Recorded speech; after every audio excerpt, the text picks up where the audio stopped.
desert is like a Mad Max movie. Scorching heat, endless dunes, and an overall barren wasteland. A place where no one could live, right? Well, forget all you know about it, because 5,000 years ago, the Sahara was a lush paradise of grasslands, lakes, and rivers, and the home of a ghost civilization that vanished without a trace. Our tale begins in the 1930s, when a Hungarian explorer stumbled upon a cave in the middle of the Sahara. Inside, he found something bizarre: ancient rock paintings of people swimming in a lake, surrounded by giraffes, hippos, and crocodiles. At the time, everybody shrugged it off as some symbolic depiction of the afterlife, because, really, who would imagine a lake in the Sahara? Well, fast forward some 70 years later, when a group of archaeologists made a discovery that flipped the script. In a rock shelter in Libya, they unearthed 15 mummies, along with baskets, ceramic pots, and other everyday items. This may look like prehistoric junk to most people, but to archaeologists, it was like uncovering a key piece of evidence. Those people weren't just passing through, they lived here. You see, those weren't just any mummies. They were some of the oldest naturally mummified humans ever found, dating back over 7,000 years. Take that, Egypt.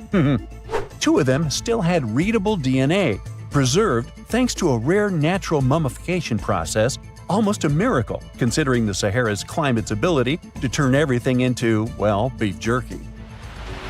Scientists struggled to understand where those mummies came from for a while, because the mitochondrial DNA they recovered was not helpful at all. But thanks to scientific progress, they eventually managed to do a full genome analysis that revealed some weird secrets. Those people belonged to a human lineage that was completely unknown, and they lived isolated from the rest of humanity for thousands of years. For decades, researchers assumed that the place where they lived, the Green Sahara, was like a prehistoric highway, a lush corridor that humans and animals used to migrate between sub-Saharan Africa and the Mediterranean. But the mummies demolished that theory, like a hippo sitting on a sandcastle. Their DNA showed zero genetic mixing with sub-Saharan and Eurasian migrants, keeping their genes pure for 7,000 years. Their closest genetic relatives weren't their neighbors living right below the famous desert, but some ancient hunter-gatherers from Morocco, and even some guys that lived in the Czech Republic, when it wasn't even a country yet, 50,000 years ago. We're not out of the woods yet, because those mummies also carried some teeny-tiny traces of Neanderthal DNA, just 10% of the amount found in modern Eurasians. Now, if you paid attention in school, then you know that Neanderthals lived in Europe and Asia, and early humans only mixed with them after migrating out of Africa. But those Green Sahara folks never left Africa. So how did they get Neanderthal genes? The leading theory is that their ancestors mingled with Neanderthals in North Africa 50,000 years ago before settling in the Sahara and cutting off contact with the outside world. Archaeologists also found cattle bones and tools made of stone and wood at that rock shelter, proving that those people led a thriving pastoral lifestyle. This discovery made scientists scratch their heads for a while because, you see, animal domestication was not developed in Africa. So how did they learn it if they never mingled with anyone? Did they have ancient YouTube tutorials? Probably not. The researchers believe they must have traded knowledge with neighboring groups, but just knowledge, no saliva. It's almost too hard to believe that no outsiders mixed with them. After all, who wouldn't want to live in a thriving civilization in the middle of a green paradise, drinking milk, eating meat, and even using animal blood as a protein source? Ooh, yummy. They didn't have to hunt for every meal, thanks to their livestock, and the abundant water made life pretty sweet. And yet, they never married outsiders. Why? Maybe it was a cultural choice to never date outside their own group. Or maybe the landscape itself kept them isolated. This is where scientists place their bets. They believe that the dense forests and rivers that existed in the Green Sahara acted like nature's no trespassing sign, creating a geographical barrier that isolates animals, plants, and whole societies. This isolation is the reason why their genes were so unique. These guys weren't swapping spit with anyone else. But this genetic time capsule almost didn't survive. For most of the last ice age, the Sahara was even harsher than today, a true dead zone where humans couldn't survive. 70,000 years ago, even the toughest people disappeared, retreating to the Nile Valley and the Mediterranean coast. Why? Because Earth was a climate bully. Massive glaciers stole all the moisture, weakening monsoons until rain clouds barely reached North Africa. Then came the knockout punches. Armadas of icebergs flooded the North Atlantic, triggering devastating droughts each time. This was the Sahara's ultimate keep-out era. Now, you're probably wondering how in the world the Sahara turned green after all this, and then went back to being a desert again. Well, it all started 15,000 years ago, I wasn't around then, when Earth was shaking off the last ice age. Our planet's axis was a bit wobbly, and because of that, the northern hemisphere got closer to the sun, getting extra sunlight and heat. This eternal summer turned North Africa into a giant moisture magnet, pulling water from the Atlantic and making it all rain down on the Sahara. The result of this ridiculous amount of rain was a lush savanna, complete with lakes the size of small countries. But the African humid period was not just a one-time miracle. The truth is, this eternal on and off switch between green and desert happened to the Sahara more than 230 times since the desert was born. During one of these events, the Sahara even expanded, getting bigger than it is today. So when the green Sahara showed up, you can bet it brought the ultimate ecosystem glow-up. This wasn't just a light dusting of grass. We're talking full makeover. The transformation was so complete, it even reshaped animal populations. Cheetahs suddenly struggled with the new prey dynamics, while rodents like the multi-mammate mouse thrived in the suddenly abundant grasslands.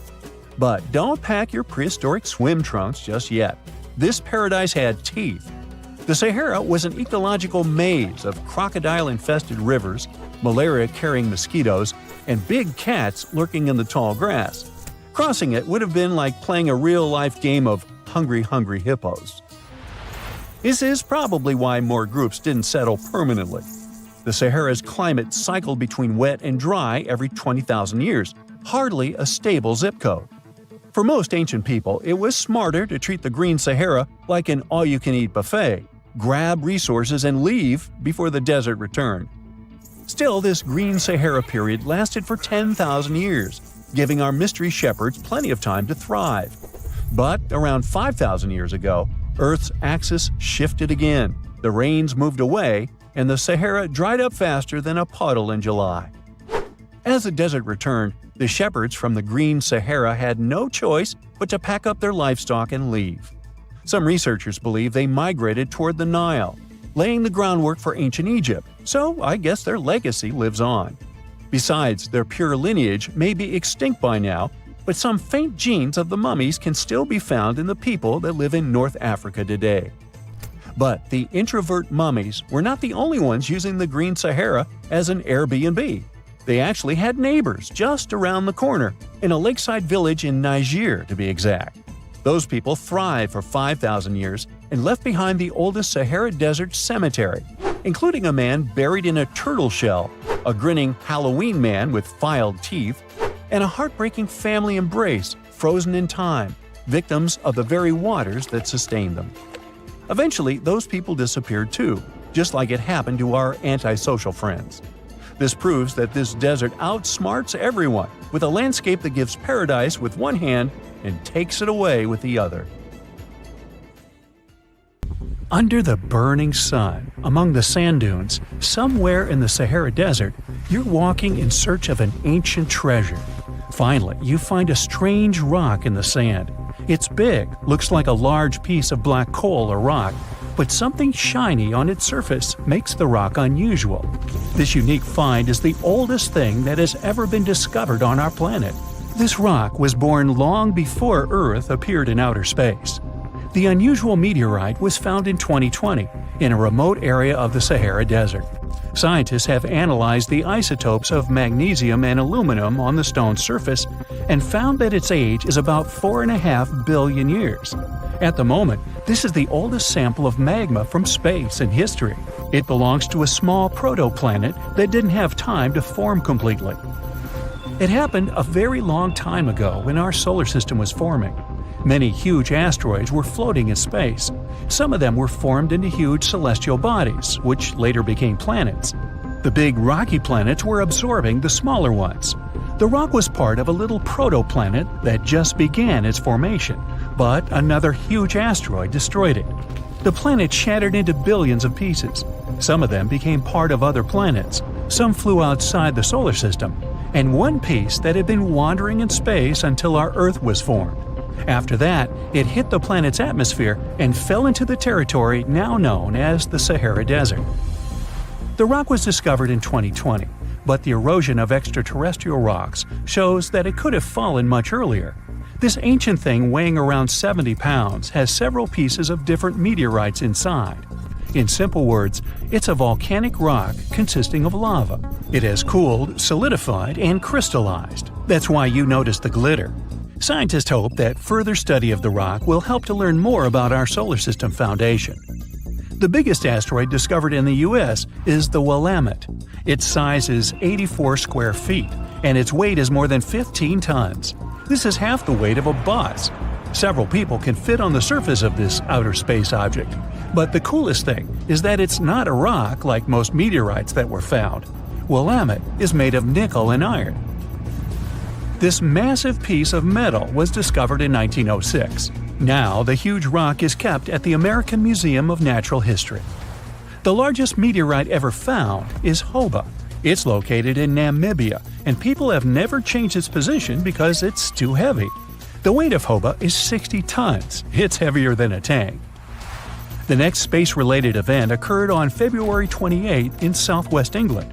On this day, a huge flash lit up the sky. Then there was a loud crash. Several residents opened the doors of their houses and noticed a black sooty spot on the lawn. They immediately guessed what had happened and reported the discovery to the British Meteorite Observation Network. If you ever find a meteorite, report it to some geological research or space center as soon as possible. The longer a space rock lies on the ground, the faster it loses its value. Rain, dust, snow, wind, scorching sun, all these factors damage the surface of the meteorite. It makes it difficult to study the celestial object. The meteorite found in England looks like coal, but it's way softer and more fragile. It most likely used to contain frozen water. The rock is part of a huge asteroid that plowed through outer space when our solar system hadn't fully formed yet. They found a unique combination of minerals inside the rock. It can help scientists learn more about the origins of the solar system and life on Earth. Now we're heading to Germany, to the small town of Nördlingen. A huge ancient meteorite's hidden here. It's very difficult to notice it unless you know the secret of this town. You're walking along the cozy little streets and looking at the buildings with beautiful architecture. You spend the whole day there and don't find anything that reminds you of a meteorite. To solve the mystery, you need to get out of town. So you climb a high hill and see that the city is located inside a pit. For a long time, locals were sure the house was located in the crater of an extinct volcano. If you look at the houses from a certain angle, you may notice an unusual shining coming from them. In the middle of the 20th century, a group of geologists came here and immediately declared that the crater doesn't look like a volcanic one. The town was built on a huge crater left by a meteorite. The huge celestial body fell here about 15 million years ago. It was so hot that the carbon bubbles inside instantly turned into small diamonds. When people were building this city, they didn't know they were using expensive stones, since the diamonds were hardly visible. The locals never attached importance to the fact that the city walls shine unusually in the sun. Now they believe this place was built from diamonds that had fallen from the sky. Our next stop is in the UK again. This time the rocks are of an earthly origin. The famous Stonehenge. People place circles of rocks here in a certain order. Everyone knows about this archaeological monument, but no one knows the reason for its creation for certain. Another construction built out of mysterious rocks was discovered just 2 miles away. It's called Superhenge. It's bigger, heavier, and takes up more space. Each plate here is 15 feet, which is about the height of 2 floors. Once, the stone stood vertically and formed a huge semicircle. But someone pushed the stones over about 4,500 years ago. It was a college prank. No, not really. That's why they couldn't be detected for a long time. Scientists still can't solve the mystery of Superhenge, but they believe the standing vertical stones were part of some huge monument. Some other amazing rocks are located in the south of Costa Rica. There are big ones, the size of a human, and there are smaller ones, the size of bowling balls. And they all have a perfectly round shape. These giant rocky spheres were created by people. It must have taken years of polishing using stone tools to get the perfect round shape. These balls are incredibly heavy, but can easily roll like a basketball. All the rocks are of a different age. Some of them were created about 2,500 years ago. Most of them are made of molten volcanic magma. Until now, scientists don't know for what purpose these stones were used. They were found in different parts of Costa Rica, near big cities. It's possible that ancient civilizations installed them specifically to show the greatness of local kings. Also, many experts believe the rocks were used as a tool for studying astronomy. The people who knew their purpose of the rocks had disappeared, and the history of the stones was lost along with them. Let's finish our journey with the coolest archaeological find. You're walking through the desert of Peru and climbing a low hill. You look down and notice the surface of the hill is covered with strange lines. You walk far away and see a huge cat on the hill. Such a drawing is called a geoglyph. Its length is around 120 feet, which is about half the size of a Boeing commercial jet. Archaeologists discovered the giant cat in 2020 and found out that it had been created somewhere between 200 and 100 BCE. This huge drawing is part of a mysterious group of different pictures. In addition to the cat, there are other animals, plants, and fantastic figures.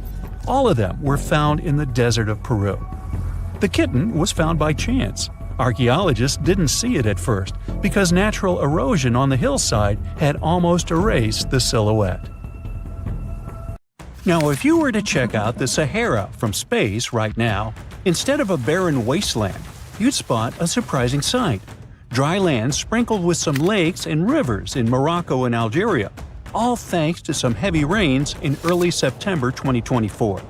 These aren't oases. This is just the Sahara going back to the factory settings.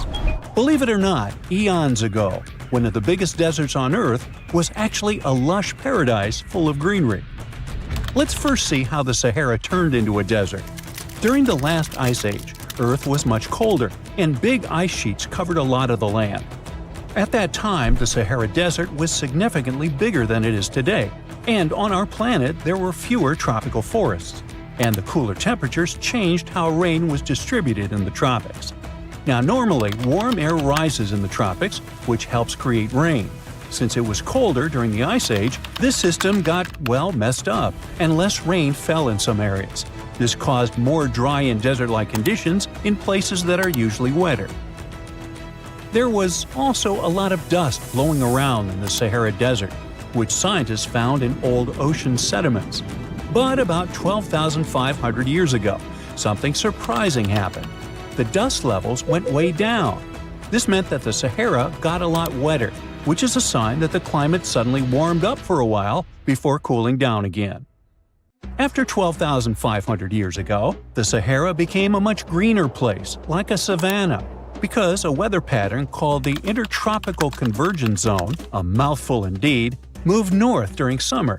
This wet period was at its best around 4,000 years ago, when temperatures were a bit warmer than today. At that time, more rain fell in the Ethiopian highlands, which made the Nile River carry more sediment. However, there was another big change called a Heinrich event, which caused the Intertropical Convergence Zone to move back south. This led to the Sahara and Arabian regions drying out quickly. Because of this, the Nile River had much less flooding between 2700 and 2100 BCE. Long story short, too late for that. The Sahara has gone through wet and dry cycles due to changes in the climate and weather patterns over thousands of years. Up until recently, we've known about the Sahara in its dry era. But in September 2024, an unusual cyclone rolled through. It hit Morocco, Algeria, Tunisia, and Libya, and filled those dry lakes and rivers. The satellite images from NASA of before and after the rains are stunning. It's like the Sahara has had a makeover. Some areas in North Africa received up to 8 inches of rain. For comparison, Seattle gets about 40 inches per year, only 5 times what the Sahara received. I say only for one simple reason. Seattle has a reputation for being quite rainy, while the Sahara does not. The tricky part is those 8 inches. Essentially, the entire yearly quota for this area fell in a matter of moments. So, in a way, it might have felt rainier in the Sahara than in Seattle. The mountains funnel the water into ephemeral lakes in northern Algeria, which recently expanded to over 70 square miles and reached depths of more than 7 feet. That's enough water to sustain it for a year. So what exactly are these ephemeral lakes? Well, they're basins that fill up for a short time each year, but might stay dry for several years if the rain doesn't cooperate. Sometimes water flows into them from a small surrounding area, or it can just be good old-fashioned rain. Now, a big question arises. How come these lakes exist in the first place? Well, generally they form because there's excess water trapped on the surface. But the soil in the Sahara is incredibly dry. Shouldn't it act like a sponge? It must be thirsting for moisture. Well, think about how eagerly your potted plant drinks up water when you return home from a vacation.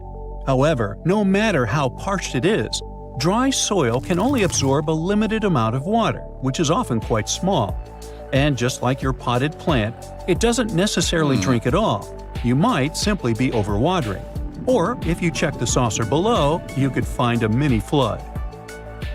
Another significant factor preventing the soil from absorbing water is the lack of vegetation.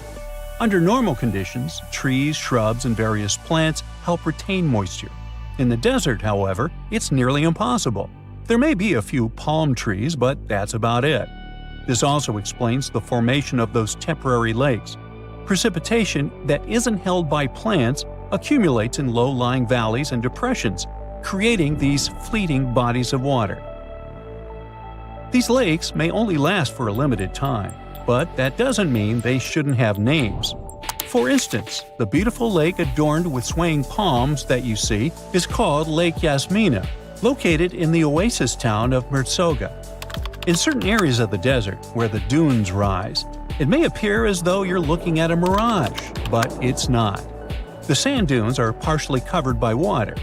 Remember how I mentioned 8 inches? Well, that's not entirely accurate for some regions. In fact, there are places where the flooding is so extensive that the palms are submerged up to their crowns. Now, the last time we saw a downpour this intensive was 30 to 50 years ago. But this rain is more than welcome. After 6 consecutive years of drought, Morocco really needed it. Lakes that had been dry for decades, like Lake Ariki, are finally getting some much-needed water. A recent analysis revealed that out of the hundreds of storms that have hit the region since 2000, only 6 brought enough rain to start filling up this lake. And of those, only 2 resulted in a lake level higher than what we saw in September 2024. So while this torrential rain seems like a blessing, the big question is, will it last? The answer is yes. When humid air from near the equator meets the hot, dry air from the north, the Sahara Desert tends to get more rain. Scientists say this collision zone is shifting further north as the planet warms, and it warms, so it's likely to keep moving that way over the next couple of decades. So I seem a bit overly optimistic about this, and the truth is, the news isn't entirely positive. The reality is that no one was truly prepared for a flood situation like this. Moreover, remember that this isn't some Southeast Asian country where people are accustomed to dealing with water. This is the bone-dry Sahara. That said, I think you know what I'm getting at. Tragically, at least 18 people lost their lives to the intense rains in southern Morocco. The authorities are gearing up for even more heavy rain in the region. But if that's the case, could it mean the Sahara is facing extinction? And what would that even mean for us? It might sound a bit strange, but our planet actually relies on deserts, and the Sahara is no different. At first glance, it may seem like a barren wasteland, and it's nothing to write home about. But deserts play a crucial role in our ecosystem. They act as major carbon storage sites and are considered net carbon sinks, with the Sahara alone holding an estimated 1 trillion metric tons of carbon. In the fight against climate change, these existing deserts are like a buffer, helping to keep the temperatures within acceptable levels. Yeah, deserts are scorching hot, but they act as the world's air conditioning. Plus, desert sands are an unexpected source of nutrients for lush areas like tropical rainforests. Believe it or not, scientists have found that the sand particles from the Sahara have a hand in nurturing the Amazon rainforest. These particles travel across the Atlantic Ocean, riding the winds all the way to South America, where they enrich the soil in the Amazon basin. Without the Sahara, experts believe the Amazon rainforest could face serious collapse.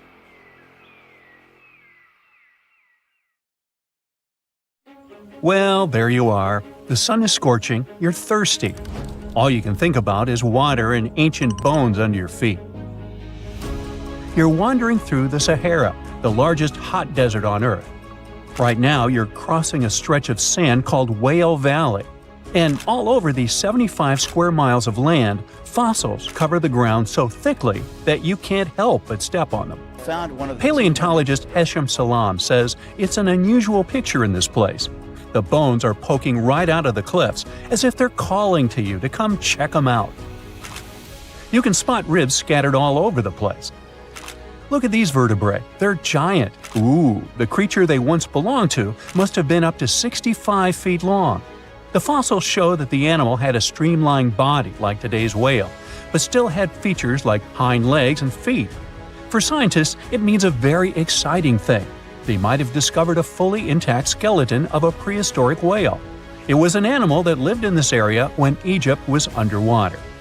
You see, today, the Valley of the Whales is the world's largest ancient whale graveyard. You're likely wondering what marine animals are doing in a desert more than 100 miles away from the nearest coast. Well, millions of years ago, this desert was at the bottom of a massive ocean called the Tethys, which stretched from Europe to India. When sea levels dropped, the ocean left behind a seabed covered with fossils. And today, the fossils of some of the earliest known whales rest here, which gives researchers a peek into how today's massive ocean whales may have evolved. The fossils here are super detailed, even with some stomach contents still intact.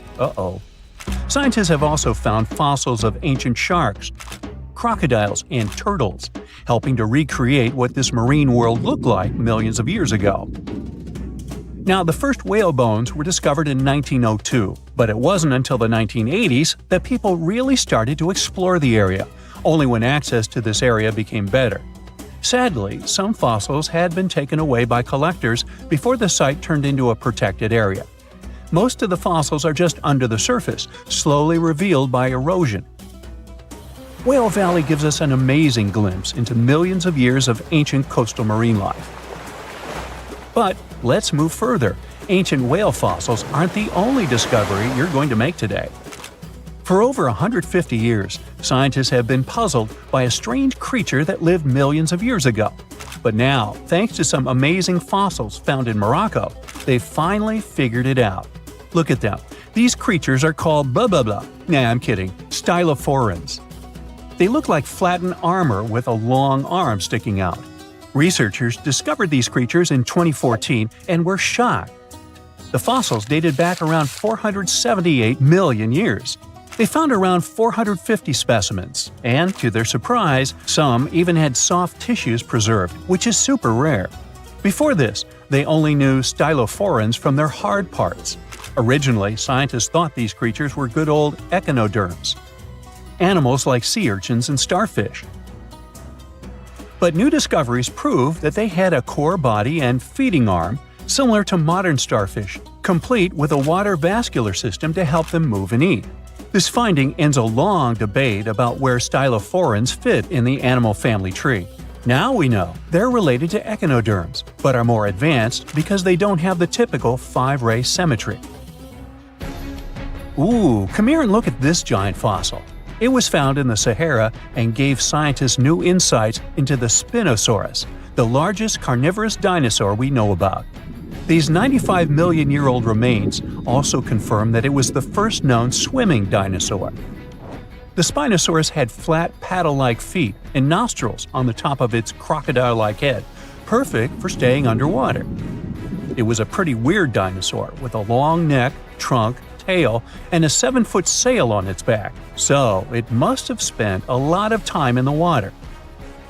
At over 50 feet long, Spinosaurus might have been even larger than T-Rex. The first Spinosaurus remains were discovered about 100 years ago in Egypt, but only this new fossil, found in Morocco, helped scientists reconstruct this dinosaur for the first time. Researchers paid attention to the creature's shorter hind limbs and wide claws. These features point to adaptations for life in the water. Its snout and dense bones also suggest it was a swimmer, while its spiked tail likely attracted mates. Hey, good looking, come here often? And here's another astonishing find made in Tunisia, the remains of Machimosaurus rex. Now, so far it's believed to be the biggest crocodile ever. This ancient croc was about 32 feet long and weighed around 66,000 pounds. It was a top predator around 130 million years ago, and its skull was over 5 feet long. Now, this discovery is a big deal because it shows that these crocs stuck around longer than we thought. Before this, scientists believed that they disappeared during a minor extinction event between the Jurassic and Cretaceous periods. Now, let's go back to the fact that the Sahara was once underwater, and some of the largest sea creatures ever lived there. A study published in the Bulletin of the American Museum of Natural History speaks about an ancient body of water called the Trans-Saharan Seaway. It existed between 150 million years ago, covering parts of Western Africa. Scientists spent 2 decades trying to recreate this prehistoric underwater world. They found it was warm and shallow, home to some pretty terrifying creatures, including 5-foot-long catfish and 40-foot-long sea snakes. Yikes! The seaway was cut off from larger oceans for long stretches, which may have helped these predators grow larger because resources were always available. It's a classic case of evolution at work, leading to what scientists call gigantism in isolated environments. But all that water didn't just disappear with no trace. Under the sands of the Sahara, scientists have discovered a massive ancient lake, which they're calling a megalake. Makes sense? This lake formed around 250,000 years ago when the Nile River flooded the eastern Sahara. At its biggest, this lake covered over 42,000 square miles. It's about half as big as Kansas. They also found evidence of a smaller lake, 93 miles west of the Nile, at a slightly lower level and covering 18,600 square miles. All of this adds to growing evidence that once, North Africa had many lakes that might have created migration routes, helping early humans move across the continent. Now, in the Sahara, you can find not only fossils of bizarre animals. In May 2020, some weird rocks with greenish crystals were discovered in a sandy region in southern Algeria's Sahara Desert. When scientists checked them out, they found out these rocks weren't from Earth. They were actually pieces of a meteorite called Erg-Chek 002. This meteorite is super old, like the oldest volcanic rock ever found. It melted ages ago in the fiery heart of an ancient protoplanet that no longer exists. Researchers had recently published a study in Nature Communications, revealing that they have analyzed lead and uranium isotopes in Erg-Chek 002 and found out it's more than 4.5 billion years old. Another cool discovery made in the Sahara is quite unexpected. A few years ago, scientists found what they think are the world's oldest colors, and they're bright pink. These pigments were uncovered from rocks that are around 1.1 billion years old in the Sahara Desert. The colors came from microscopic organisms, as animals didn't exist back then. The discovery was made by a PhD student who crushed the ancient rocks and analyzed the pigments. These pink pigments are actually ancient chlorophyll from photosynthetic organisms that lived in an ocean that's long gone. Researchers are now sure that this finding could help explain why larger, complex creatures showed up much later in Earth's history. Before these colors were discovered, scientists didn't know what was missing in the food chain that delayed the evolution of larger animals. Now they understand that tiny cyanobacteria were at the bottom of that chain. Apparently, this discovery is not just about finding some old pink stuff. Scientists believe it's a breakthrough in understanding the history of life on Earth. We've all heard of the Sahara. Sure you have. It's the largest hot desert on the planet. A sea of sand covering an area larger than the contiguous United States. But have you ever wondered what lies beneath the sand dunes? To answer this question, we must travel deep into the past of our blue planet. Up until some 6,000 years ago, the Sahara was grassland. Humans were around at this time, not me, spreading agriculture around the planet. In the north of Africa, the color green dominated.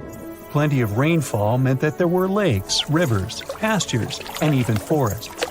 A completely different image of the Sahara from the barren landscape of today. But then, the climate started to shift. The region became parched, and the vegetation started disappearing. The wind did the rest. It took away the fine sediment after there were no plant roots to hold the ground together. Give it a couple thousands of years, and you get a familiar image of the Sahara. Sand and rocks stretching as far as the eye can see. But when it comes to volume, only a quarter of the Sahara is actually sand. The yellow sands of the Sahara are just one part of the story. The desert has many other features, such as gravel plains, salt flats, and plateaus. Makes you think if we understand the word desert correctly. For people who study such terrains, geologists, there is only one condition for defining a desert: precipitation. If an area gets little or no rain, then it's considered a desert. The Sahara certainly fits the bill. Its average annual rainfall is just 3 inches. Compare that to the nearly 45 inches a year in New York. When we look at precipitation, this sandy desert is only the third largest in the world. Number 1 and 2 are Antarctica and the Arctic. They are larger than the Sahara by millions of square miles. It sounds odd, but there is more than one type of desert.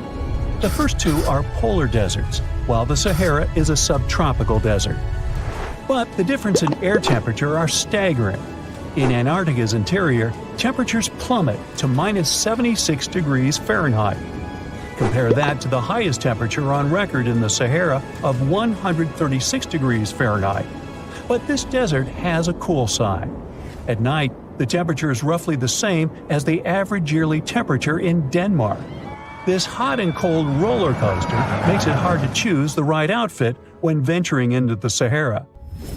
And what about the sand? How deep is it actually? The depth varies between 70 and 140 feet. That's not too deep. If you put the Statue of Liberty in a tall dune, half of it would still stick out of the sand. Its vast amounts in the Sahara were created by aeolian processes. That's Greek for wind. Over time, it blows and shapes the surface of the earth. In dry areas with sparse vegetation, winds erode the ground much faster. That's what happened in North Africa. Under all that sand is the bedrock and cracked clay. If you started digging, you would find the same everywhere on the planet, with one important difference. There is some type of soil covering the bedrock. This is not the case in the Sahara. Because of the arid climate and a lack of vegetation, sand covers the ground below.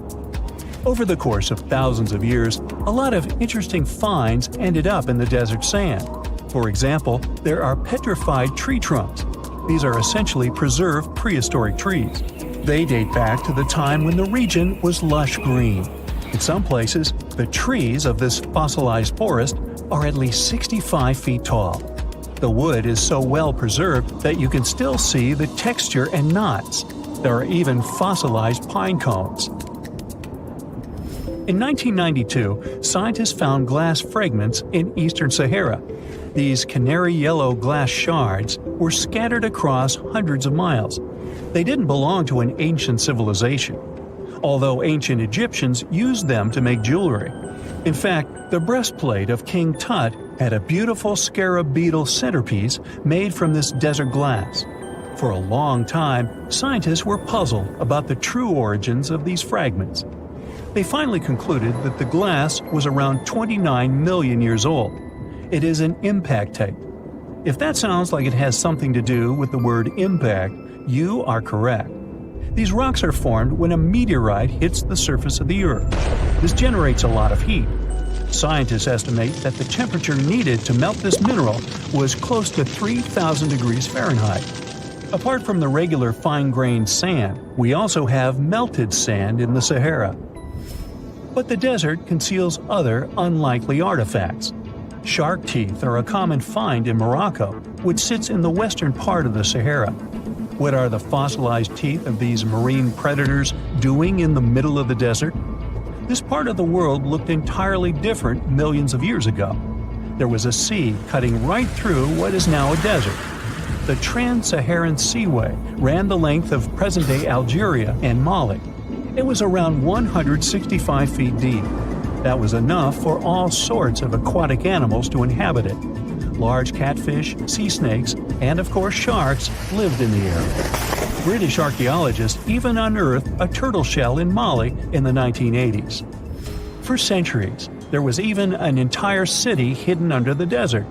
Timgad was a Roman outpost constructed by the Emperor Trajan around the year 100 in the current era. For various reasons, its residents abandoned it around the year 700. The sands of the Sahara soon engulfed the city. It had remained hidden for nearly 1,000 years. Then, in the 1700s, a Scottish explorer started digging out the city. His team first uncovered a sandstone triumphal arch 40 feet high, similar to the ones we can see in Rome and Paris today. An amphitheater soon popped out of the sand, and it was followed by well-preserved statues of Roman emperors. The Scotsman's find was so impressive that no one believed him at first. It took 2 more centuries for archaeologists to fully excavate the city during the 1950s. The site covers a surface as large as 10 polo fields. The ruins reveal the full mastery of Roman city planning. All the streets meet at a right angle in what is known as an orthogonal grid. You can find the same layout in modern cities such as New York. Historians estimate that during its heyday, 10,000 people called Timgad home. Different nationalities lived here, from Romans to people of African descent. Today, more than 2.5 million people live in and around the Sahara. They are spread across 11 countries in total, and their living space is growing. The desert is 10% larger than it was just a century ago. This process doesn't involve sand pouring out of the Sahara. The ecosystems on the edges of the desert simply change over time. The wind blows the soil away and vegetation dwindles. The perfect conditions for the formation of a desert landscape. These changes are happening in the Sahel, a region south of the Sahara Desert. That's why the African countries have recently come together for a project called the Great Green Wall. The primary goal is to stop the desertification of the Sahel and hold back the sands of the Sahara. Their plan is ambitious and involves planting a wall of trees from the west to the east of the African continent. The proposed forest is not only going to be long, but wide as well. The Sahara and the Sahel share a historic bond. Since antiquity, camel caravans have been making the journey from Africa's Mediterranean coast in the north to the savannas in the south. The golden age of this trade kicked off in the 9th century. The perilous journey took several months to complete. The route was 2.5 times longer than the length of the Grand Canyon. Explorers still find evidence of these ancient caravans hidden away under the sands of the Sahara. You find yourself in Africa, land of unique wildlife, home to a great variety of cultures and languages, and, first and foremost, host to the world's largest hot desert, the Sahara. It's daytime, and you are thirsty for some water and shade. You've been walking for days, trying to find one of those precious-looking oases. You feel you're near, but the horizon just keeps stretching and stretching. Your mind is tired, and your body is feeling all the heat. It's like you've eaten a full plate of hot pepper and then some more, judging by how much you're sweating. And when I say hot, think 100 degrees Fahrenheit hot, on average. No wonder this is happening. After all, you find yourself in the world's biggest hot desert. Now I say hot desert since the biggest deserted landscapes are actually the cold ones, located in Antarctica and the Arctic. Icy Antarctica's frozen desert is more or less the size of 1 million LAXs. Yep, the Los Angeles International Airport. The Arctic desert is just a bit smaller than that. Now, in case you don't know, the Sahara Desert is located in northern Africa, stretching from the Atlantic Ocean all the way over to the Red Sea. It occupies an area large enough to place approximately 100,000 Disney World theme parks side by side. According to scientists, its boundaries are expanding. Deserts usually form in the subtropics because of what's called Hadley circulation. The air rises at the equator and descends into the subtropics. This circulation of air has a drying effect, which helps the formation of desert landscapes. Since the 1920s, the Sahara is considered to have expanded by over 10%. How is this happening? Well, let's start from the beginning. You probably know the Sahara Desert as one of the most inhospitable places on Earth today. Just FYI, for a place to be considered a desert, it has to receive less than 4 inches of rain per year. Due to the very small precipitation index, deserts are usually dry and arid places. There is little humidity in the air, and daytime temperatures can go as high as 130 degrees Fahrenheit. Usually, there isn't that much animal and plant life because of the lack of water. But in the Sahara's case, it wasn't always like that. It may be difficult to imagine northern Africa without the tons of sand it has today. But about 20,000 years ago, the Sahara was actually one big oasis. Recent discoveries show clear evidence of what the scientists now call the Green Sahara. In the mid-1800s, a German explorer crossing the Sahara encountered some paintings and engravings that nomad artists had left behind. What he saw in those paintings looked nothing like his actual surroundings. Instead of an arid landscape with only camels and desert vegetation, the rock paintings depicted jungle animals like giraffes and hippos. There were even images of livestock and grazing animals such as cattle and sheep, something that seems impossible for modern-day Sahara. Artists usually draw what they see around them, so this finding really intrigued the German explorer. The drawings were so detailed that the artists must have had close contact with those animals. You can find this rock art spread out in the northern part of the African continent, from western Sahara to Saudi Arabia. Geologists soon took a keen interest in this and found the first clues to what this could mean. They have been able to confirm that, in fact, northern Africa was once much wetter. They found evidence from nearby deep-sea sediment off the coast of Mauritania. Sampled cores of underwater sand and mud, known as Saharan dust flux, show geologists that, indeed, a green Sahara was possible. The more dust is blowing off of the desert and into the bottom of the ocean, the drier the climate in the region. The sediment cores show that there was much less dust, only half as much, coming off northern Africa during the humid period. This period has to do with Earth's natural cycles. Normally, the Earth rotates at a tilt of 23.5 degrees, but this angle is not consistent and changes over time. Earth's tilt is responsible for the amount of sunlight each hemisphere receives. It affects several ecosystem functions on the planet. During the time of the Green Sahara, the Earth received between 4 and 8% more sunlight than it does today.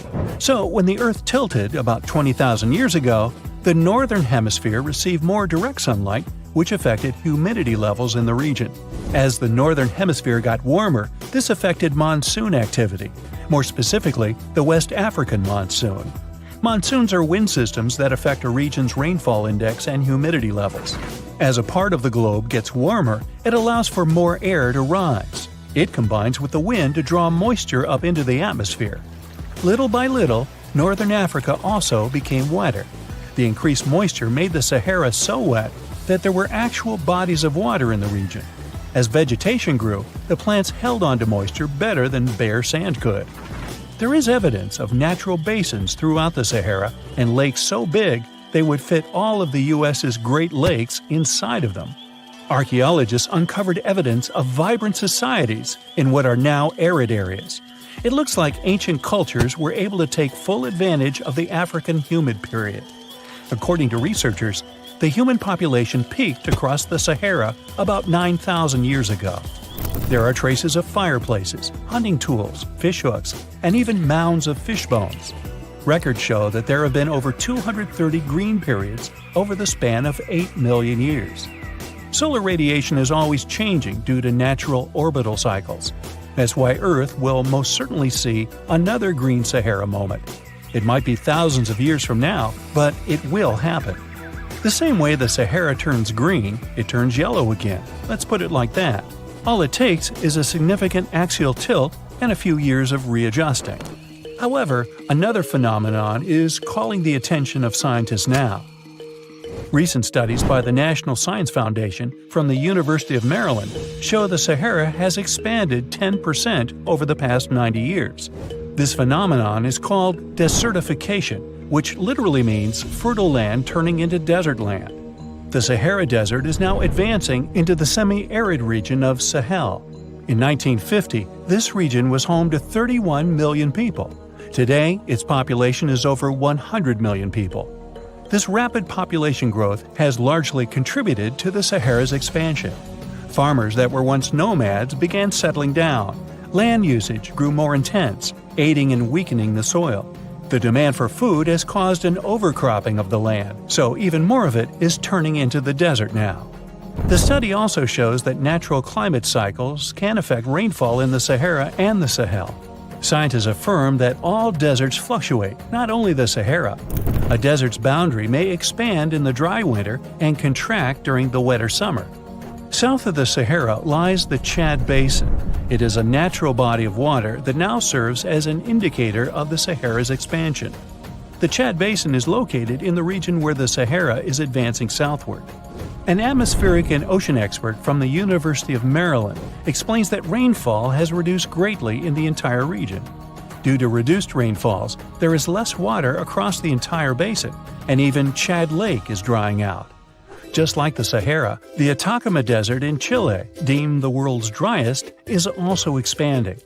It is located north of the city of Santiago, and its southern border is expanding toward the Chilean capital. Because the climate is getting drier and drier here, the city of Santiago risks turning into an arid or semi-arid region itself. The once fertile valleys of local rivers that lived on agriculture and livestock for many generations are losing their revenues as Chilean land is turning into a desert. Since 2010, Santiago has received only a third of its annual rainfall. Outside of the city, farmers are digging holes in search of blue gold, or simply put, water. The situation here is very similar to that of Sahel. So tell me this, were you as surprised as I was to find out what has been happening in the Sahara region? Feel free to share in the comments below. So the Sahara Desert is so big that it covers 8% of the world's territory. It's bigger than the USA or China. Surprisingly, the Sahara is not the largest desert in the world. It is the third largest, behind Antarctica and the Arctic. But it is definitely the hottest one. Temperatures there reach 136 degrees Fahrenheit. This place has some of the most incredible sand dunes you've ever seen, towering up to 1,476 feet. But here's the kicker. There's a real risk that these dunes might continue to spread until they cover the entire world. Surprisingly, the influence of the Sahara Desert extends far beyond its borders. Its dust, carried by powerful winds, makes its way to the UK and across the European continent, particularly in winter. This dust settling on the ground where it rains is a familiar sight to those in the UK, often leaving a red residue on cars. This connection between the Sahara, England, and Europe serves as a stark reminder of the global reach of environmental phenomena. You might think this is not a big deal, but it could turn Europe into a desert, leaving its soil infertile and Europeans with no food. Soil is a fundamental aspect of human existence, just as crucial as clean water and air. Without it, we're left with nothing but a bleak and barren landscape. The Sahara Desert has already made its jump across the Mediterranean Sea, which is concerning and could change the landscape forever. 1/5 of Spain has already turned into a desert. The next victim is Italy, which also faces the problem of desertification.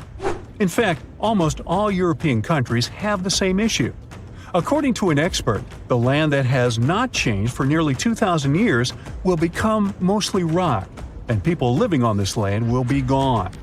60% of the soil in Moldova is gone, and the problem has expanded beyond the Black Sea.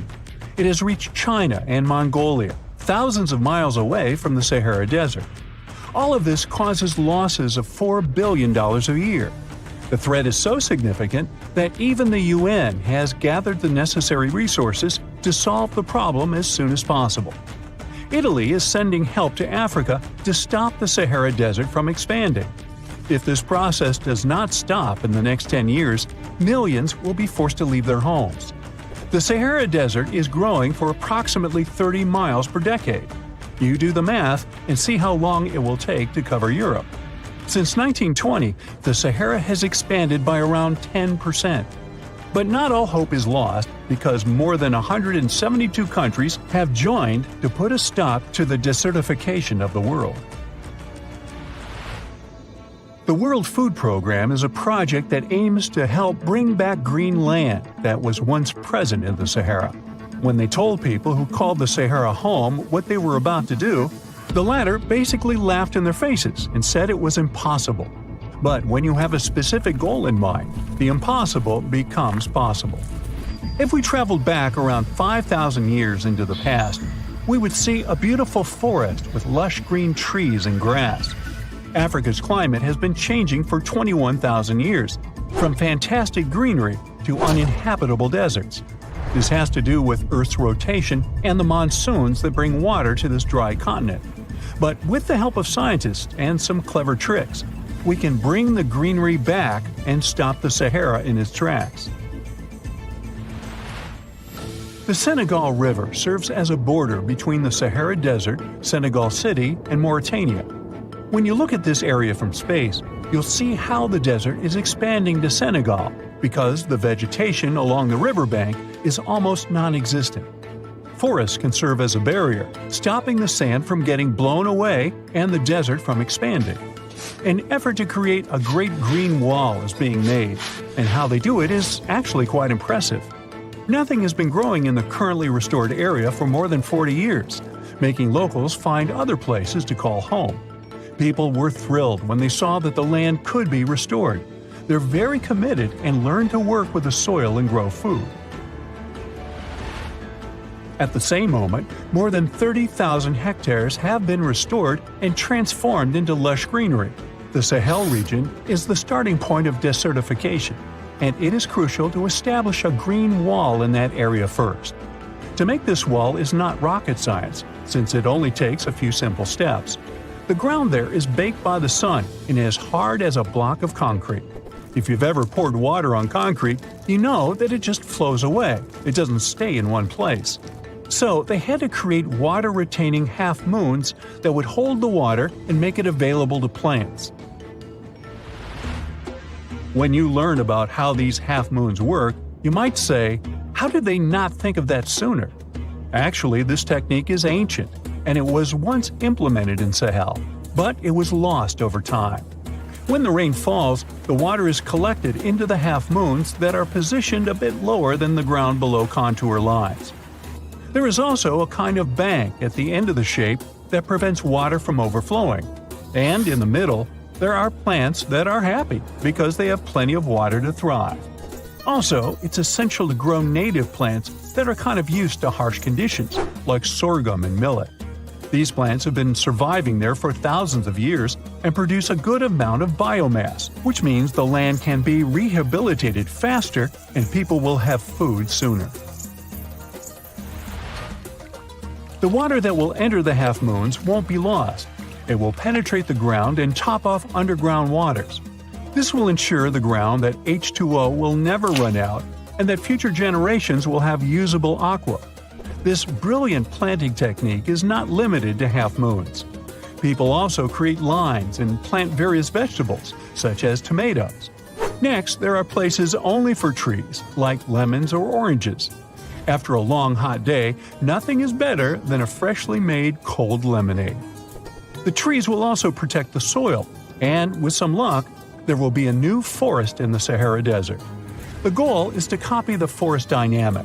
Start with small plants and gradually expand to bigger plants that are more useful than the tiny ones. They are aiming to plant more than 10,000 trees. Right now, many people are leaving the Sahara after the rainy season, going to cities or leaving Africa altogether. At this time of year, villages are like ghost towns. Only animals can be found there. Most people are gone. I mean, who would blame them? Nobody wants to live in the sand where nothing grows. Luckily, with all this new, old technology being developed, many people are slowly but surely returning to their land and starting to work in agriculture.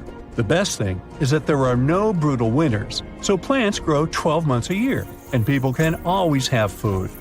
People are becoming more social because now everybody stays in their villages and doesn't travel much. If this project works out, Africa will be saved, and the world won't turn into a giant desert. You're flying over the Sahara Desert in a small, light aircraft when you spot something truly weird.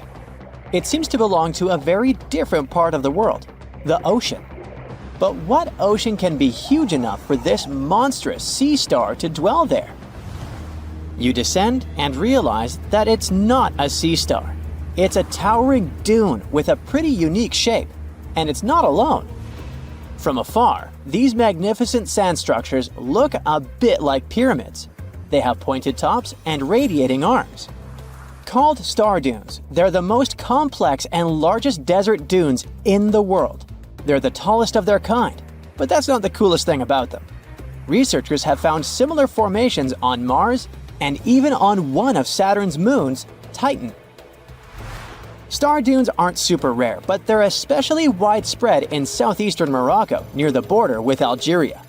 That's where you're flying at the moment, and the breathtaking dune you're marveling at is Lella Lalia, probably the most famous of them all, a giant 330 feet tall. Scientists believe that it formed in less than 1,000 years. How about doing some research to find out more about these unusual formations? There, I see a great spot for landing. Star dunes got their name because of their multi-armed shapes. They form in areas where winds change direction throughout the year. But even though you can find them in different places on our planet, there is just one confirmed star dune in the rock record, the collective record of Earth's development reflected in preserved rocks. The star dune in question is in Scotland, and it's ancient, from about 250 million years ago. That's all we know about super old star dunes. Probably because we don't know what to look for to identify one. Another problem: star dunes often form in remote locations, which makes them extremely difficult to study. Imagine reaching the nearest settlement, then somehow traveling who knows how many miles to the dune itself, and then slogging up several hundred feet of shifting sand. I'll pass. But you can go since you've already landed, and the dune is right here in front of you. Currently, you're in a dune field called Erg Shabi. Lucky for you, this area has long become a popular tourist stop. Look, in the distance, there are hotels and even a good road. Scientists who examined Lella Lalia before you used ground-penetrating radar to find out more about the sand formation. This equipment can detect the tiniest differences in sand grain sizes and water content under the surface of the dune. That's how you can create a picture of its interior layers. Look out! Phew, it was a close call. See this trench?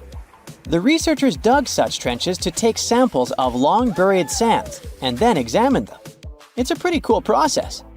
The thing is, while buried deep inside, the quartz in the sand accumulates radiation coming from natural sources within our planet.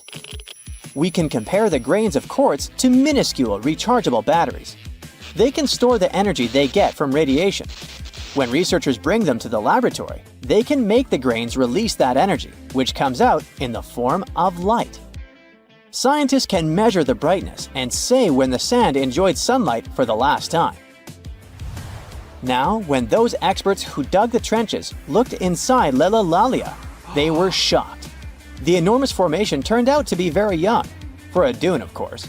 You'd expect a dune that is several hundred feet tall to be pretty old, like thousands or tens of thousands of years. But that wasn't the case. Well, at least not entirely. The upper part of the dune has turned 900 just recently. But look at the sand near the base of the dune. Yep, right there. Well, it was buried there around 12 or 13,000 years ago, representing ancient dunes in the area. Those good old dunes were active for a couple thousand years, and then something went wrong. Because for a whopping 8,000 years, the sand wasn't accumulating there. A mystery? Scientists might have an explanation. You see, the first part of this quiet period occurred during the time when the climate became warm and wet. Yep, even in the Sahara. It happened about 11,700 years ago. It was the end of the last ice age and the beginning of a new era, the Holocene. And guess what? The Sahara went green. It started blooming like your local botanic garden. Plants started popping up all over the place, stabilizing the sand. If you had visited the Sahara during that period, you wouldn't have recognized this place. But you would have likely come across humans wandering marshy landscapes and hunting for food. Researchers have found pottery fragments and stone tools on one side of Lelalalia. That's true. As sand dunes form and then shift throughout their lives, they swallow and protect ancient remnants of life. Just dig well enough and you might find something that will provide you with a window into the past. It can be ancient fossils, anything from fossilized shells and corals to prehistoric plants. Those can offer precious insights into the history of our planet and the living beings once inhabiting certain regions. Now, it might come as a shock, but in the Sahara Desert, scientists have uncovered well-preserved marine reptiles and fossilized fish within the layers of those ancient sand dunes. They are the remains from the time when the Sahara was covered with a sea millions of years ago. Anyway, it's time to leave that ancient paradise if you want to survive. 4,000 years ago, the wet period came to an end, and the Sahara dried out again. Interestingly, our dune didn't begin building up right away. For some time, sand probably blew through but didn't accumulate. Or the dune could have started growing in a different location. And it's a valid theory since scientists have discovered recently that Lelalalia shifts around 1.6 feet every year. It also accumulates about 6,400 tons of sand every year. Now, if you've been inspired by your dune trip and are now eager to explore more of them, I've got some unpleasant news for you. Unfortunately, although there might be star dunes locked in sandstones around the globe, they're super tricky to detect. The problem is, dunes are huge, but they lack a single distinguishing feature. So you'd really need large exposed beds of rock if you want to get a wide enough view to identify a star dune. On the bright side, there surely are places where it might be possible to do such research, but you should be ready to know that it might be just a set of various features that look like other dunes. But if you combine them, you'll say, it's likely to be a star dune. Comment below if you'd like to go on a trip in search of a star dune.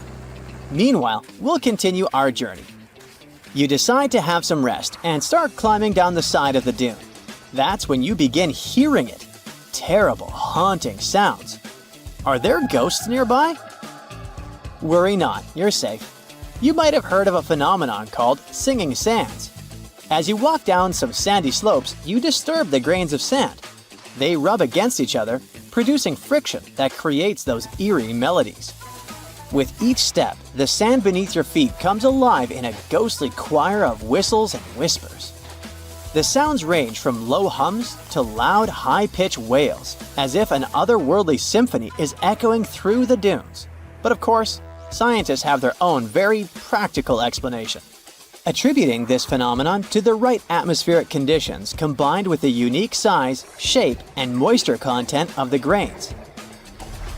Now you've almost made it all the way to the bottom of the dune, but beware of slip faces. When a sand dune reaches a certain steepness, it develops a slope. That's the very slip face I was talking about. This slope is usually on the leeward side of the dune and sheltered from the prevailing wind. Sand grains start accumulating on the windward side, slowly creeping along the dune's gentle slope. At one point, they reach the top. Gravity takes over and they start sliding down, triggering a cascading effect. It looks like a miniature sand avalanche, and I wouldn't want to end up in its way. You plan to spend your summer vacation in Africa. The final destination is the Sahara Desert. It's located in northern Africa, stretching from the Atlantic Ocean to the Red Sea. You're excited to ride camels and learn about the region's rich cultures.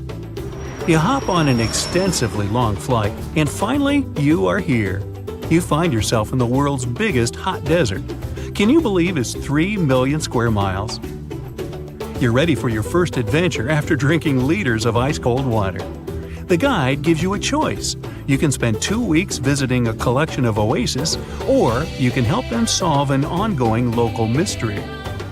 Deep into the desert, near this Algerian town, lies a mystery begging to be solved. A collection of huge, spotted circles in the sand. There are dozens of them, stretching for miles in a straight line. The circles were first identified via Google Earth images several years ago. People have debated them for years, but no one seems to know the answer. The strange thing is that they are so many miles away from any towns, roads, or human activity. The quickest way to discover the truth behind the circles is asking questions. You grab your notebook and set out to talk to locals. Everyone is helpful in this scenario: geographers, anthropologists, elders, and historians. The first person you talk to is a map expert. You need to understand if those circles were authentic or a satellite glitch. You end up interviewing the people who take Google Earth satellite pictures. The circles are really there. They appear in multiple pictures from many years. Then, let's understand why they are there in the first place. After 2 days of interviews, you have your first lead. The circles could be the result of oil activity. Experts explained why this would make sense. Algeria is a rich area for natural resources, so this would be a sensible guess. Usually, to find out if there is anything worth extracting, companies would undertake seismic surveys. Seismic surveys are a way of analyzing the Earth's surface by sending shock waves into the ground. Depending on how these waves bounce back, you'll know what is located there. A special vehicle could have marked the soil that way. So, did we unravel the mystery? Not quite so. As you know, the Sahara Desert is one of the driest areas on the planet. The average high temperatures in summer are over 104 degrees Fahrenheit. To survive there, people need to find ways of accessing water. So, these circles could be a kind of ruin or leftovers from ancient water wells. Again, I'd say this is a sensible guess. Ready for some fact-checking? Some anthropologists agree that these circles could be ancient fogueras. Foguera is the name of a 2,500-year-old style of irrigation system, usually found in northern Africa. It is also known as a qanat in other places in northern Africa. Locals would dig a deep well at an elevated point, deep enough to tap into underground water. They would then dig parallel shafts at regular distances. Then they would dig an underground channel that connected the city to the well. Solely with the help of gravity, water would run from the well to the city. This traditional technology provided water for crops, livestock, and humans. Now, let's say these wells made human-made oases possible. Even the closest municipality name was an indication that this could be true. The name Fogueret Essaouira is actually named after Fogueras, these ancient wells. Now, this lead was proving to be very accurate. You decide to travel over there to see for yourself. You take a local bus, sit back, and enjoy the ride. The landscape in northern Algeria is filled with ancient-looking towns. You even see ruins of wells along the way, on the outskirts of smaller cities. Opening Google satellite images, you can see the qanat's markings on the ground, a series of holes running down several miles. But as soon as you arrive, you find out you were wrong.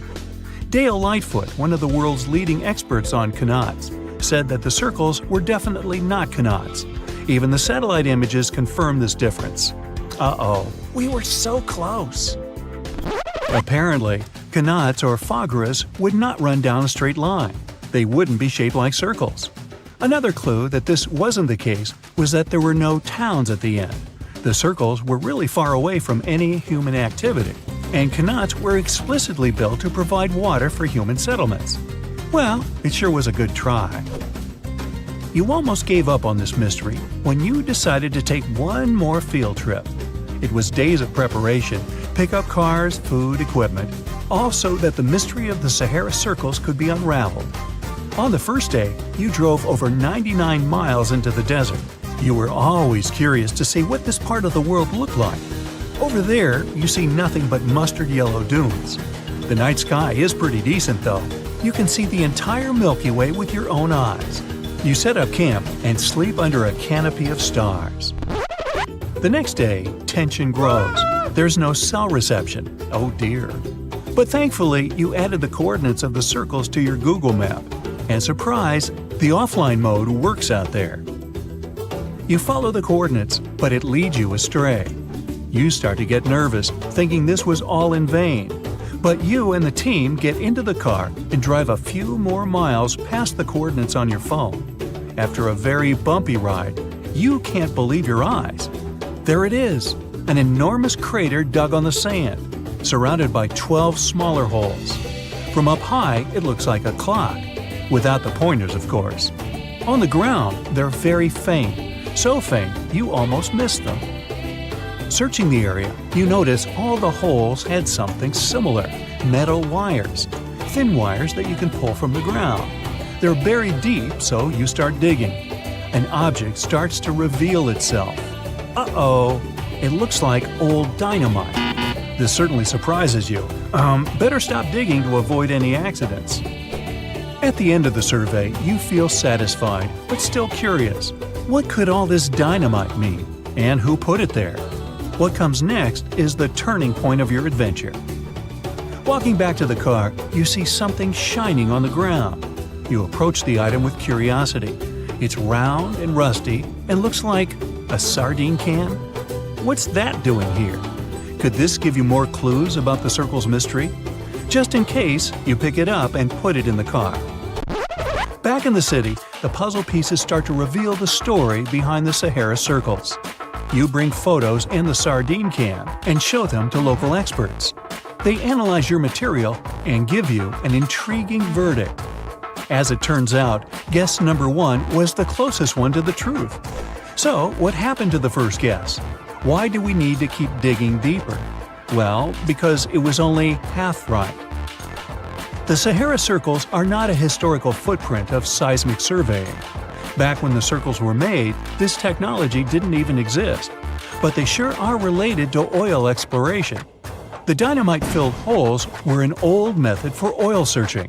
The circles are the leftovers of surveyors looking for resources underground. And the sardine cans? Well, they were left by the workers who held explosion works. You gotta eat, right? According to the model of the can, this happened more or less around the 1950s and 1960s. So these circles aren't even that ancient. More like modern ones, if you ask me. Well. Hope you are glad you tagged along and helped unravel this mystery. See you in the next mystery-solving adventure. 2 centuries ago, a 31-year-old Frenchman stormed into his brother's office in Paris. He had only one thing to share. "I've got it!" The man was so excited that he immediately collapsed.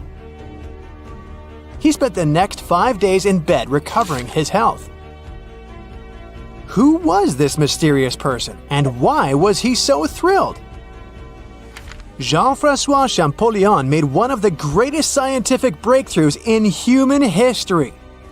He had cracked the code of Egyptian hieroglyphs.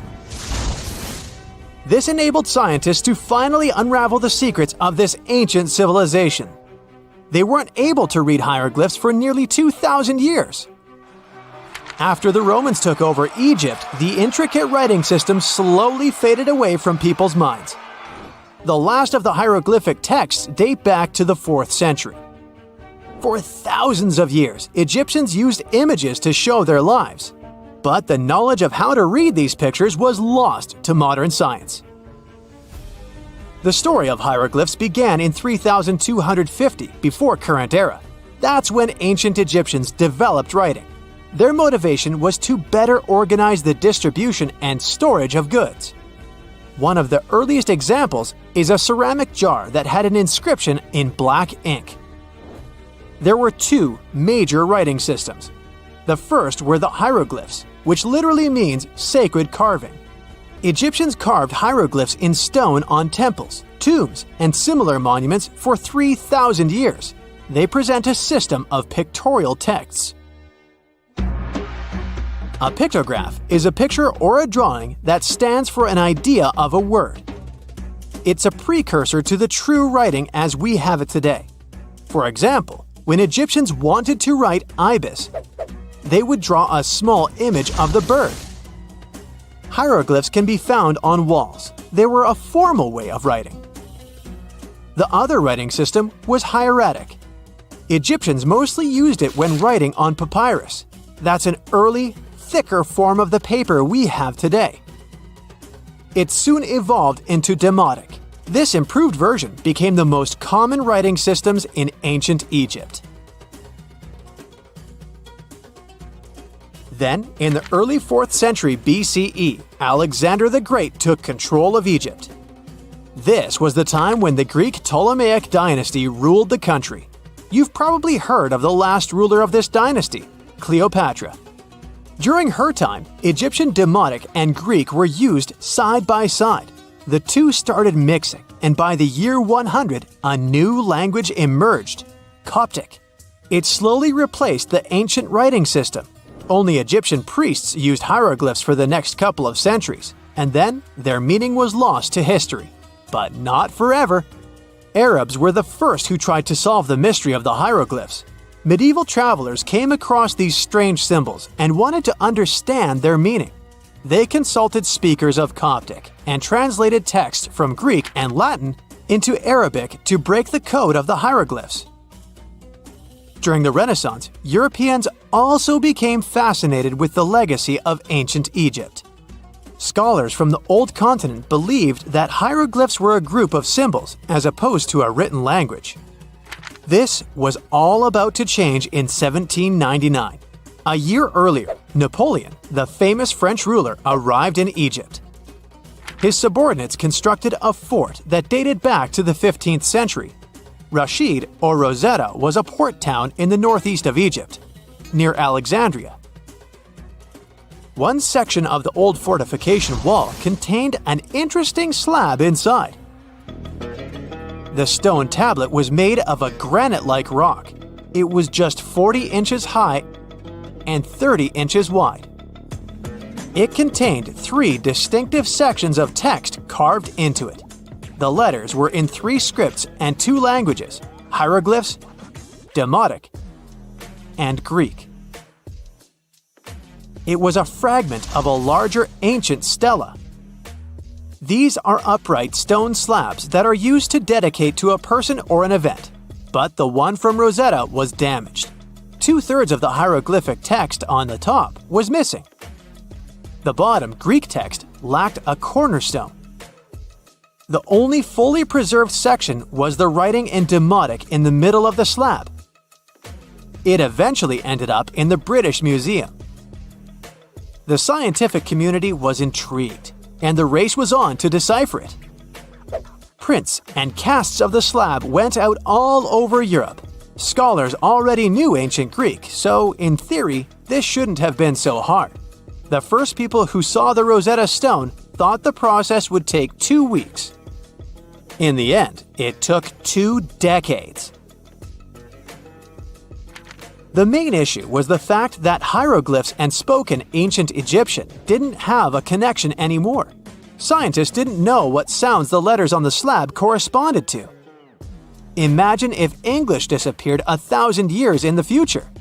Then someone finds a tablet with the word dog. At first, they wouldn't know how to read the word or the individual letters. Even if they figured out how to pronounce the word, they wouldn't know its meaning. This is what linguists were dealing with in the case of the Rosetta Stone. The careful study of the artifact produced another find. The texts weren't direct translations of each other. They both described the same event, but in different words. It was like you saw a movie with 2 friends, and then all 3 of you wrote different reviews about it. The original text was probably in Greek, but the translators added extra words to make it sound more Egyptian. An English physician and physicist, Thomas Young, made the first great breakthrough. He knew that the name Ptolemy appeared several times in the text based on the Greek translation. This wasn't an Egyptian name, so it was impossible to represent it with a single image. The only way to spell out this Greek name was to use symbols that sound like it when produced. This is called transliteration, and we have it today as well. This is how foreign-sounding words are written down in Chinese or some Slavic languages. Young focused on sets of hieroglyphs in oval frames. These are called cartouches. He experimented a bit but finally discovered that one of them read, Ptolemy the Great. The individual hieroglyphs that made up this name corresponded to sounds needed to produce it. This is where our mysterious man from the beginning of the video enters the picture. Champollion picked up where Young left off. He knew Coptic, so the Frenchman was able to determine what many other hieroglyphs sounded like. The eureka moment was close. It came while he was studying a cartouche from a site dedicated to Ramses II. It had 4 symbols. The last 2 were the same. He determined this was the sound S. The first symbol was the sun. This is Ra or Re in Coptic. So the cartouche read Ra something SS. Can you already guess the name? Of course, it's Ramses. This breakthrough finally cracked the code.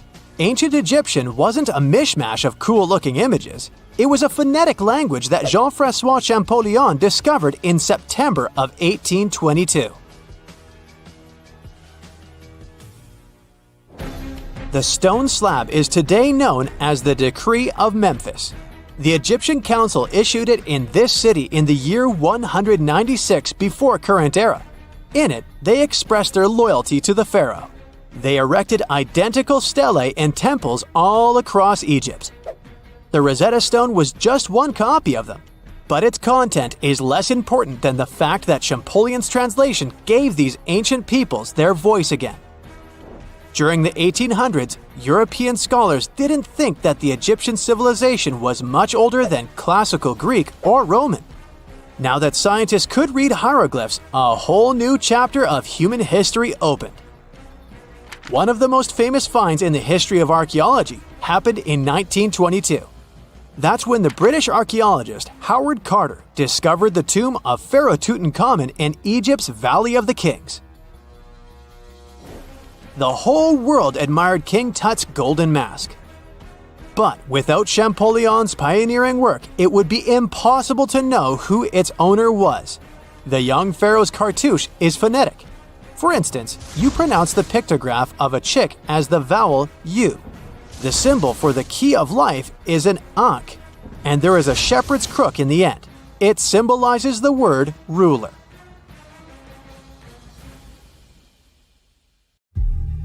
Unlike many other ancient Egyptian burial grounds, King Tutankhamun's tomb stayed hidden and free of unwanted thieves for 3,000 years. One reason was that the tomb was smaller than average and tucked away in a place called the Valley of the Kings.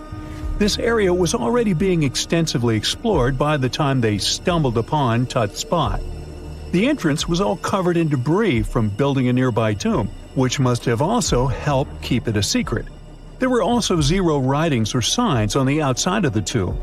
Time passing also played a part in keeping it in amazing shape until the 1920s, when a man named Howard Carter finally made it in. But was Carter that big of a hero? Some recent findings say he might have been sneakier than initially thought. People used to think Carter wasn't just a glorified treasure hunter, he was a true archaeologist. Before Tut, he had been on a relentless quest for Egyptian artifacts. He discovered his interest in these unusual objects when he was a child, and soon started drawing the sculptures and inscriptions that were found in ancient tombs. After stumbling upon the remains of King Tut, Carter spent a decade recording and processing all sorts of objects, like golden thrones, chariots, and statues from Tut's tomb, shipping them down the Nile to Egypt's museum in Cairo. Well, at least that was the official story. More recent discoveries claim that not all of the objects made it to Egyptian officials. A secret letter seems to uncover Carter's little 10 for them, 1 for me policy. The letter in question was sent to Sir Alan Gardiner, a philologist and friend of Carter's, dated from 1922. In these writings, Carter mentioned having found the tomb and was asking his buddy for some advice. In another letter from 1934, Gardiner seems to be thanking Carter for an amulet, which was sent to him as a thank you gift. Carter was adamant that it didn't come from Tut's tomb, but evidently it did. Even the British director of the Egyptian Museum was onto Carter's sneaky endeavors, but couldn't prove it. He compared Gardiner's amulet to others from Tut's tomb, and lo and behold, they were a perfect match. Gardiner was so disappointed to have been put in such a sticky situation that he vented to Carter in another letter. Deciding to be a good friend, Gardiner didn't throw the famous archaeologist under the bus. Instead, he advised Carter to take those stolen goods back to Cairo, just like he'd advise you to like this video and subscribe to the Brightside channel for more amazing videos on the most unique topics in history. It's not the only shady piece of information on Carter's post-discovery behavior. In 1947, a man named Alfred Lucas, who used to work with a controversial archaeologist, gave some information in an obscure journal in Cairo. He claimed that Carter sneakily cracked open the burial chamber door himself. Then he sealed it back up like nothing had happened before the official uncovering. Now, why would he do that? Well, the same theory suggests that Carter and his crew might have entered the tomb early so they could get their hands on some ancient goodies.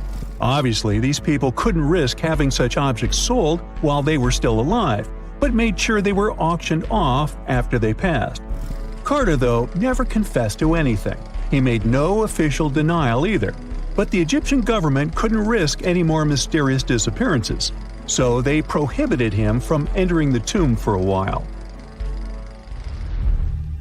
Some have connected this apparent stealing to the curse of King Tut. If you've never heard of it, know that it became quite the scary tale soon after King Tutankhamun's resting place was uncovered. It claimed that anyone messing with the tomb of the boy pharaoh would face some serious bad luck. It's not all dramatic like a mummy going on an aggressive spree, but word got out that the people involved in disturbing King Tut's lair met some mysterious, untimely ends. The main untimely passing related to this supposed curse is that of George Herbert, the 5th Earl of Carnarvon. He was this British aristocrat who helped fund the search for the tomb. He passed away just a year after the tomb was opened. Now, people love to call it mysterious, but it turns out that Herbert was already in pretty bad shape health-wise when he got to Cairo, and he ended up getting taken down by a regular disease. Now, let's talk numbers. There were a lot of people linked to this tomb opening – security guards, archaeologists, and supporting staff. And sure, a few of them did pass not long after the tomb started receiving visitors. As much as we'd like this curse to be true for the sake of, good storytelling, statistically, if you have a bunch of people connected to opening a tomb, you'd expect some passings just by random chance. The average lifespan for those supposedly targeted by the ancient curse was more than 20 years after the spell was supposed to kick in. Herbert's daughter even lived until the 1980s, that's half a century later. And Howard Carter himself lived until 1935, a solid 16 years after the big reveal. Some have suggested that the whole curse was nothing more than a careful PR strategy. You see, when Tut's tomb was found, Howard Carter wanted to make a priority out of keeping nosy reporters away. So he might have come up with a curse hanging over anyone entering the boy king's resting place. But what was stolen from King Tut's tomb anyway? Well, some jewelry to begin with. It might have been snatched by Howard Carter himself, according to a French specialist. He did some intensive research by looking at old pictures taken from inside the tomb back in the 1920s. He compared those images to various objects from museums and auction houses. He soon started to piece together the whereabouts of some of Tut's jewelry. First up, there's this collar that used to be on Tut's chest. It was all broken into pieces, and some parts went via Carter to the Nelson Atkins Museum in Missouri. Meanwhile, other bits ended up on a necklace owned by some unnamed people who tried to sell it in 2015 but failed. Even the Nelson Atkins Museum agrees, as they've confirmed the information on their website. Then there's a headdress piece. Some beads from it that once belonged to Tut apparently got stolen by Carter too. They were also strung into a necklace and are now being held at the St. Louis Art Museum. Another fancy collar made out of glazed ceramic magic spent some time at the Met, far away in New York. Thankfully, it was sent back to Egypt a bit over a decade ago. This seems to have been, as you'd expect by now, also stolen by Carter. Missing artifacts aside, King Tut still gave a ton of amazing objects that helped us learn more about this incredible ancient culture. Starting with the famous burial mask. It's this massive 21-inch gold art piece with semi-precious stones and glass paste. It weighs 22 pounds and showcases the boy Pharaoh with a long beard and a headdress with a cobra and vulture. On the back, there's this spell from an important ancient Egyptian spiritual book that's supposed to make sure it works just as well in the afterlife. Tut was also apparently a board game enthusiast. They found 4 board games in his tomb, some made of ivory. Archaeologists also found a pair of gold sandals, though you'd imagine they were more for show than for comfort. In fact, the pharaoh probably never wore them in his lifetime. Now, speaking of fashion items, it turns out Tut was quite the fancy ruler. They even found a mannequin in his tomb that was used to pick out, adjust, and store his outfits and jewelry. The boy king seemed to have also enjoyed some music, based on the 2 trumpets historians found in his tomb. Though they were played back in 1935 in a BBC broadcast, the instruments are today considered too fragile to be maneuvered. A gruesome discovery took place in Egypt some years ago. You want to hear about it? 16 human hands, carefully buried in 4 eerie pits. They didn't look too much like human hands at first, since they were abnormally large, but they were. Weirdly, there were only right hands, no left hands were in sight. It turned out that it points to the practice of an ancient dark ritual. Old Egyptian art and tales talked of a ceremony where warriors would present the right hand of their adversaries as proof of victory and ask for gold in return. Egyptians believed in the afterlife, so cutting off someone's hand meant you cut off their power eternally. Guaranteeing this type of defeat was interesting to the winning party. Here, the fight was between Egyptians versus Hyksos, who lived in what was once known as Canaan. Egypt has always been the center of some history-changing findings, and some time ago, this papyrus was found. If we stretched it open, it would be just a tad bigger than the height of a skyscraper. The world's tiniest skyscraper, which is located in Wichita Falls, Texas. When humans didn't write on their notes app, they wrote on this thing, made from the medulla of a papyrus plant. Around 2,000 years ago, ancient Egyptians wrote something reminiscent of a book where they describe most of their funerary traditions and their visions of the afterlife. It's considered one of the most important texts from ancient Egypt and is still sold in bookstores to this day. This ancient manuscript was unearthed from a chamber located just south of the Pyramid of Djoser, located in Saqqara. Oh yes, Djoser is the oldest pyramid in Egypt and not the Giza pyramids like most people think. So recently, the site of Saqqara buzzed with excited archaeologists who probably found one of Egypt's oldest complete mummies. They believe that this beautiful and well-preserved mummy was that of a wealthy man. He was discovered in a deep shaft, covered in layers of gold leaves. There are many symbols that show he was an important and wealthy man, like the band he wore on his head, the bracelet on his chest, and the fact that he was embalmed with a tunic, which was reserved for Egypt's finest. The most exciting part of the entire discovery was finding the resting place sealed with mortar, just as the ancient Egyptians had left it 4,300 years ago. Now this may sound weird, but back in 2008, archaeologists discovered a missing pyramid. Now it went missing because it deteriorated over the span of 4,000 years. Today, you can only see its base. It was a pretty important site back in ancient times. It is said that around the area of the pyramid, the ancients hosted a special type of ceremony where high priests would carry mummified remains of sacred bulls. Now, here's a fun fact. Ancient Egyptians believed that Apis bulls were earthly incarnations of the city deity of Memphis and was connected to rites of fertility. It wasn't just any Apis bull, though. They needed to be all black, with a single white mark between its horns and a bunch of very specific characteristics. They were selected by the local priests and honored until they passed away. After that, they were mummified and buried in underground galleries. Meanwhile, this missing pyramid sort of disappeared around the 1800s. It was a German archaeologist who first found it in the village of Sahara. He called it the Headless Pyramid when he first found it. But then, years after the official discovery, the desert sand came along and covered the whole thing. There were some excavations between the 19th and 20th centuries, but they weren't too systematic. That's why scientists were so thrilled when they dug an entire pyramid's base after removing the 25-foot mound of sand that was covering it. Oh, and it turns out American archaeologists are excavating a cemetery in Egypt that could contain over 1 million mummified bodies. So far, archaeologists have dug around 1,700 mummies. One of the main differences from other classic Egyptian mummies is that these people weren't kings and pharaohs. They were commoners that most likely lived about 1,500 years ago, when Egypt was controlled by the Roman and Byzantine empires. The name of the cemetery is cool, though, the Way of the Water Buffalo, just in case you want to check it out on your next trip. Other than bulls and buffaloes, ancient Egyptians also liked baboons. Are you seeing a pattern here? In the beginning of the 20th century, archaeologists discovered a site filled with mummified baboons in a place called, guess what? The Valley of Monkeys. An animal wouldn't have been mummified if it wasn't considered important.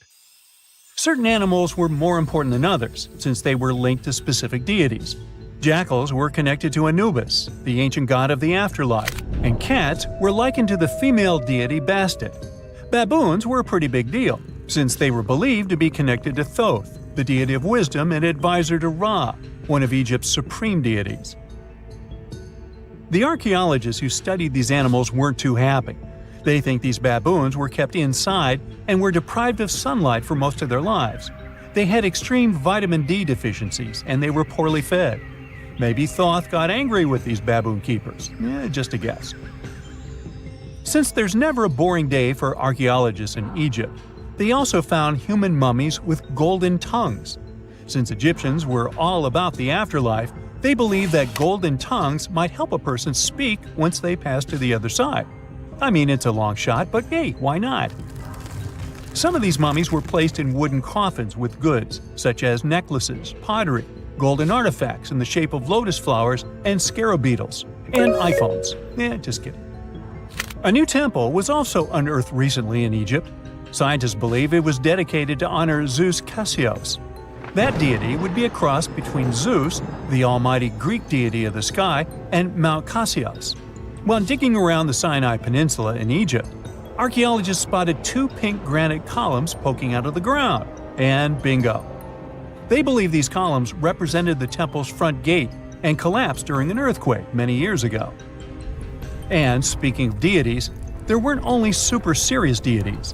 Recently, scientists unearthed a golden ring in a city south of Cairo.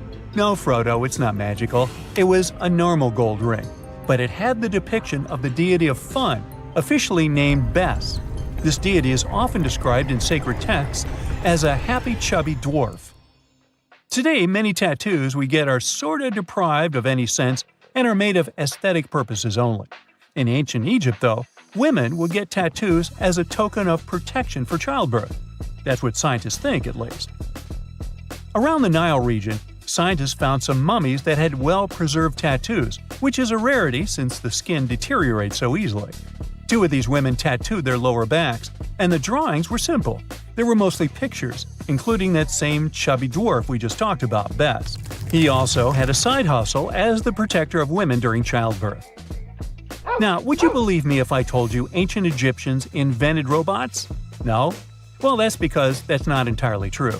Sure, they were astronomers, mathematicians, and engineers, and somehow they also squeezed an eccentric invention into that package: an automated deity some scientists called Hathor. This wooden statue had been in the Metropolitan Museum of Art for years before someone noticed its secret. With the help of an X-ray machine, specialists discovered a mechanical operating system inside it. The pulley-like axis goes from the statue's shoulder to her left leg. When the system rotates, the statue raises and lowers her hand. Hey, pick me! Pick me! I got my hand up here. Imagine working 7 days a week on a large-scale construction site. You, along with thousands of others, carry millions of stone blocks and put them on top of each other according to a complex system. You work without modern construction equipment. You have no air conditioning or constant access to water. It's so hot outside that you can fry eggs on the road. You've been building the pyramid for decades, and now, when it's finally done, you enjoy the result of the colossal work of thousands of people. You're looking at a giant cultural monument of global value that will freeze in time and amaze people for tens of thousands of years. A few thousand years have passed. People in the 21st century see the pyramids and are like, "Wow, I can't believe humans have built this." Yeah, the people who built the pyramids wouldn't have appreciated such a theory. But actually, there are reasons to believe that people built it using some fantastic technology. From the outside, it seems the Great Pyramids are just big triangles of stone. People just put some heavy blocks on top of each other, and that's it. In fact, the design seems too perfect to be true. The pyramid consists of more than 2 million blocks. They lay so close to each other and are so even that you couldn't squeeze even a thin sheet of paper between them. Scientists still can't figure out the exact technology for building the Egyptian pyramids. One of the biggest and most famous is the Great Pyramid of Giza. This huge construction, well known all over the world, has one big secret. There should be a capstone on top of the pyramid. It's a triangular-shaped stone block, a small pyramid on top of a huge one. It's also called a pyramidion. The builders of ancient Egypt made it out of granite and limestone and covered it with gold. No records or old drawings prove that there was a pyramidion at the top of the Great Pyramid of Giza. But there's another ancient Egyptian structure with such a triangle, the Red Pyramid. It was built before the Great One, and its capstone has survived to this day. Archaeologists have found and reconstructed it. But where could the capstone of the Great Pyramid be? It's a mystery that still has no answer. Some are sure that some thieves have stolen it from the top. Maybe they just climbed up and pushed the pyramidion down. It makes perfect sense. The capstone was probably the most valuable element of the pyramid. Many scientists and archaeologists still don't know its exact purpose. Some believe that this peak covered with gold glorified the pharaohs. The capstone reflected moonlight at night and illuminated the entire space around it. During the day, the capstone reflected sunlight with its shiny surface. You could have noticed it from afar. The top of the pyramid was a kind of guiding star for lost travelers. All other stone blocks of the pyramid consist of limestone. People polished them to make them look shiny. In the past, they were even glowing and reflected light. You could see glowing pyramids from space, although they looked like tiny lights. Over thousands of years, winds, sandstorms, and rains have changed the pyramid's appearance. If people had taken care of them all this time, they would have looked like something out of science fiction movies, or the pyramids from Las Vegas. But unfortunately, we will never see their original appearance. Some archaeologists and scientists believe that the capstone could absorb the sun's energy and distribute it evenly throughout the pyramid. No one knows precisely why the Egyptians needed this technology. There's a theory the pyramids are ancient energy systems. The pharaohs applied this energy to use some unique technologies that were more advanced than all the achievements of the 21st century. and the triangular shape of the pyramids was ideal for boosting this electromagnetic energy. In theory, solar radiation, or electromagnetic forces, accumulated at the top of the pyramid, filled the inner rooms, and then went down the walls to the base. Any surface distortion could prevent the flow from spreading, so they had to create a perfectly smooth surface. That's why they installed the blocks so that nobody could squeeze a needle or razor blade between them. Many people believe in this theory because they built the pyramids from limestone. This material can hold energy inside itself. In the inner part, they created granite deposits to cause air ionization, that is, to create an electric charge. They also dug channels under the pyramid for water to transmit electricity. And at the top, they put a gold capstone, the best conductor of electricity. So, this is how you get a great power generator. Different cultures used similar technologies to create electricity all over the world. But these are all theories. If it had been working, humanity would have used these technologies today. There are mentions of the metal industry, chemistry, engineering, physics, mathematics, and astronomy in some ancient records. Most scientists don't believe in all these things. We know the detailed stages of the technology's development in different cultures.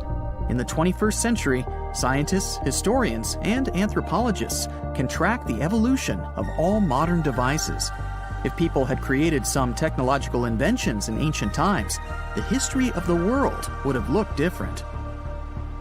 Perhaps all the achievements of antiquity could have been wiped off the face of the earth by global cataclysms, and it can happen to us. Just imagine how people would dig up a laptop in 5,000 years. Perhaps they wouldn't understand what kind of device it is. Another Egyptian wonder surrounded by mystery is the statue of the Sphinx. The Egyptians carved it out of a single massive piece of limestone about 4.5 thousand years ago. But scientists still don't know the exact date of its construction or who built it.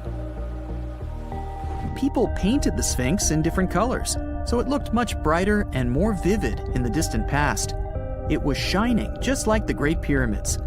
Anyway, time hasn't only changed its appearance, but its name too. Initially, the Egyptians called it Hora-Mekhet. The Greeks renamed it the Sphinx about a few hundred years after it had been built. The Sphinx emphasized the greatness of the rulers of Egypt. It also performed a symbolic function of a watchdog guarding the tomb of the pharaoh and the paths leading to it. This version sounds realistic, since archaeologists have discovered many secret entrances at the foot of the Sphinx. Perhaps these rooms and intricate tunnels lead to underground halls with treasures. And treasures don't always mean gold and jewelry. According to legends and theories, the Sphinx guards the Hall of Records, the storage of all humankind's knowledge. The information about the ancient mythical state of Atlantis could be there. You can find many detailed maps of the internal dungeons of the Sphinx on the internet. They show structures 12 stories deep under the statue. It looks like a small city filled with gold, scrolls of knowledge, and various ancient artifacts. But don't believe all these maps. These are just theories. Several thousand years have passed, but people have very little information about it. Archaeologists know that there are still many strange and exciting things about the Sphinx that are still undiscovered. Some locals are afraid to research because they believe they can awaken something terrible from the underground depths. Therefore, it's mostly scientists from other countries who conduct the excavations. In 1998, scientists discovered strange tunnels leading to empty rooms under the Sphinx. They realized that some people tried to get there through tunnels in the past, and maybe those people took all the treasures that were there. One of the legends says that some powerful artifact lays beneath the Sphinx. Its technology can change the whole world, but the locals are hiding it because it can damage the planet.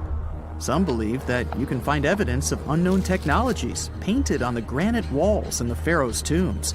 But most likely, these paintings and signs tell us the myths and legends of ancient Egypt. But what if Egyptian symbols and drawings are detailed instructions for using ancient technologies? What if the locals that lived at that time thought, people in the future won't be able to get energy themselves. Let's leave some detailed instructions for them. Anyway, there are many riddles and theories. In reality, the search for answers is a dangerous undertaking, since it's not easy to get into the underground halls. Excavations can ruin the structure of the entire Sphinx. Any person inside the tunnels may get lost and never be able to find their way back. Besides, it costs a lot of money. Now, what would be awesome is if people could invent some device that could scan underground areas and show their detailed models. X-rays are a type of invisible radiation that can pass through our bodies and objects. They're very important in the field of medicine because they allow doctors to see inside our bodies without having to perform surgery. Now, let's dive into how X-rays work. They're a kind of electromagnetic radiation, just like light or radio waves. However, they have much higher energy than light, which makes them able to go through objects that light cannot. Imagine you have a powerful flashlight. If you try to shine it through a wall, the light won't go through because the wall is too thick. But these rays have enough energy to go through walls and even our bodies. The discovery of X-rays happened by accident in the late 19th century. A scientist was experimenting with cathode rays, which are a type of radiation. He was working in his lab and noticed that a nearby fluorescent screen started to glow, even though it was not directly exposed to the cathode rays. He realized that something invisible was causing the fluorescence, and he named it X-ray, because X is the mathematical symbol for something unknown. He continued experimenting with such rays and discovered that they could pass through many objects, like flesh and bones, but not through denser materials like metal. He also found that X-rays could create images on photographic plates, just like a camera takes pictures. The way this works is quite fascinating.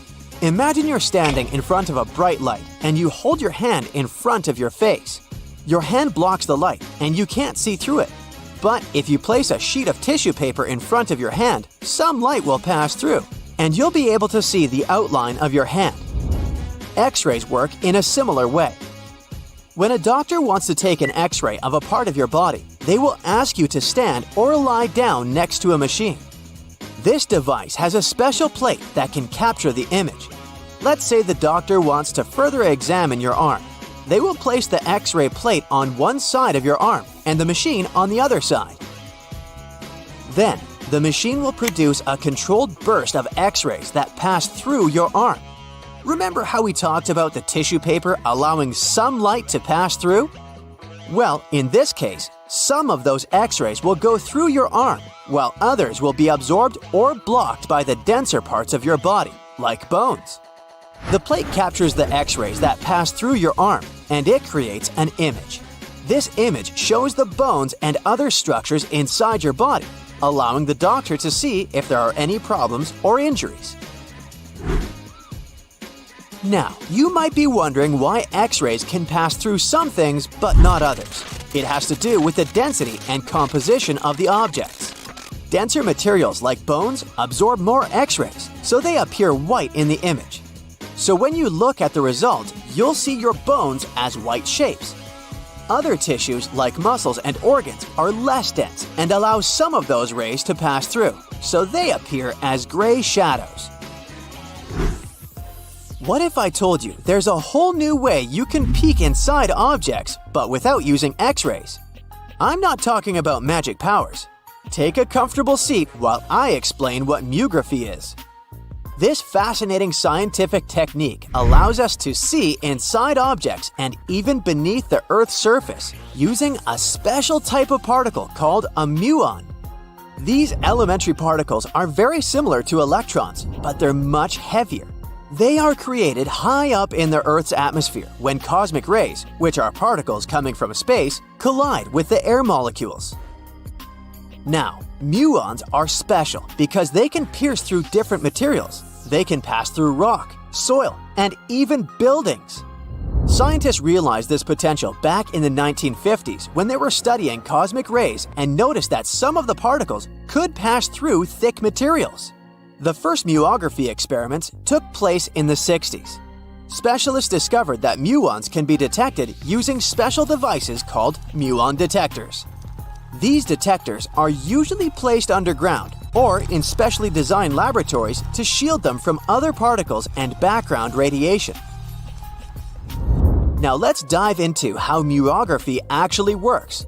Imagine you have a large object, like a pyramid, a mountain, or even an ancient statue, and you want to see what's inside without damaging it. First, detectors are positioned around the object or in the area you want to examine. These detectors are sensitive to muons and can track their paths.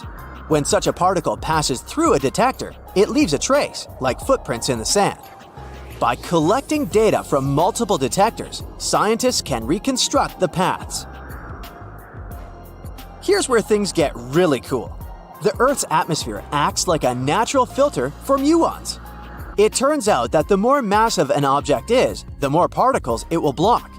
So, if you have a large, dense object like a mountain, fewer muons will pass through it compared to a smaller, less dense object, like an empty box. This difference in the number of particles that reach the detectors can give us clues about what's inside the objects. Scientists use computer algorithms and mathematical techniques to analyze the data and create images. These images represent the density distribution of the object being studied. It's like creating a map that shows where the densest areas are and where there's gaps inside the object. The concept of muography is similar to using shadows to understand the shape and size of an object. Imagine you're standing in front of a bright light and you place your hand between the light source and a wall. You'll see a shadow of your hand on the wall. Based on the shape and size of the shadow, you can get an idea of what your hand looks like, even though you can't see it directly. This technique has been used to study various objects and structures. For example, scientists have used it to explore the inside of volcanoes and pyramids, and even to investigate the structure of mountains and the Earth's crust.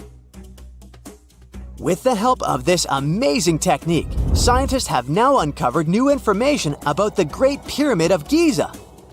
They discovered something that had eluded tomb raiders for centuries. They found a hidden chamber. And guess what they named it? The Big Void. Yeah, I know, not the most creative name.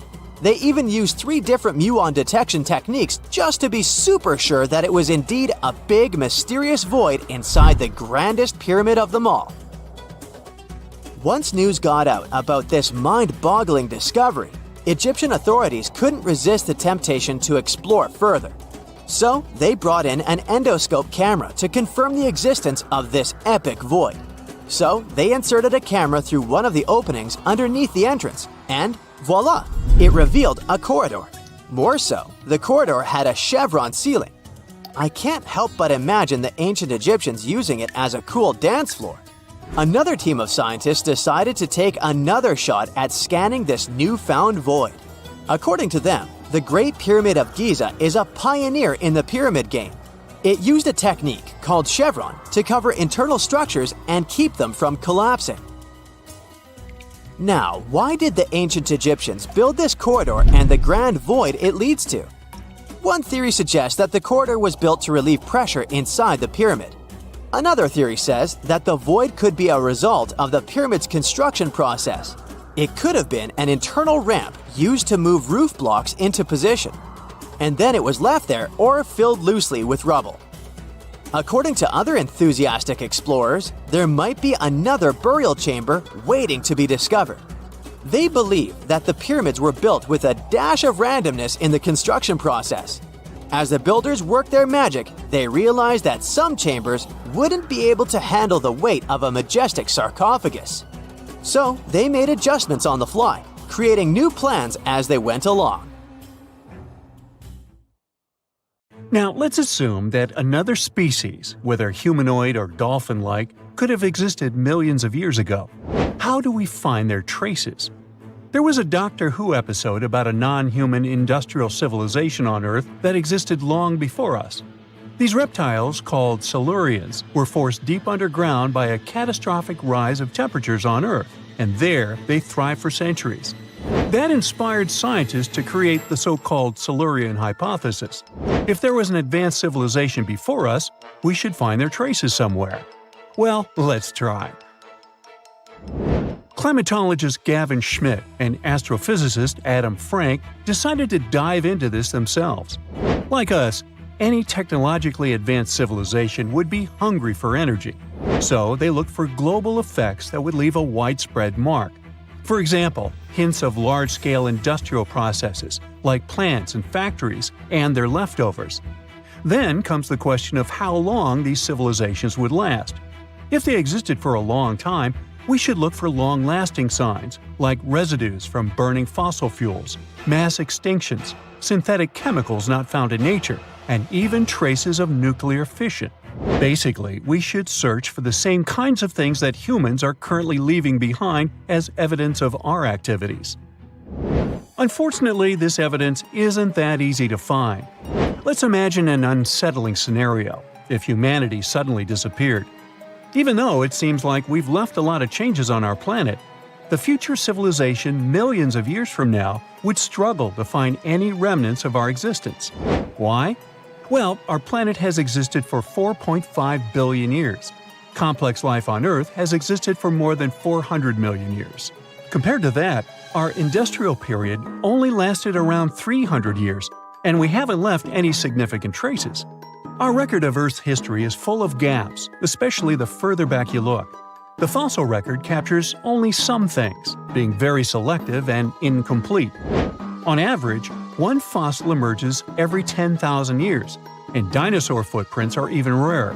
Mountains rise, oceans change, and plate tectonics can easily wipe out evidence of entire civilizations.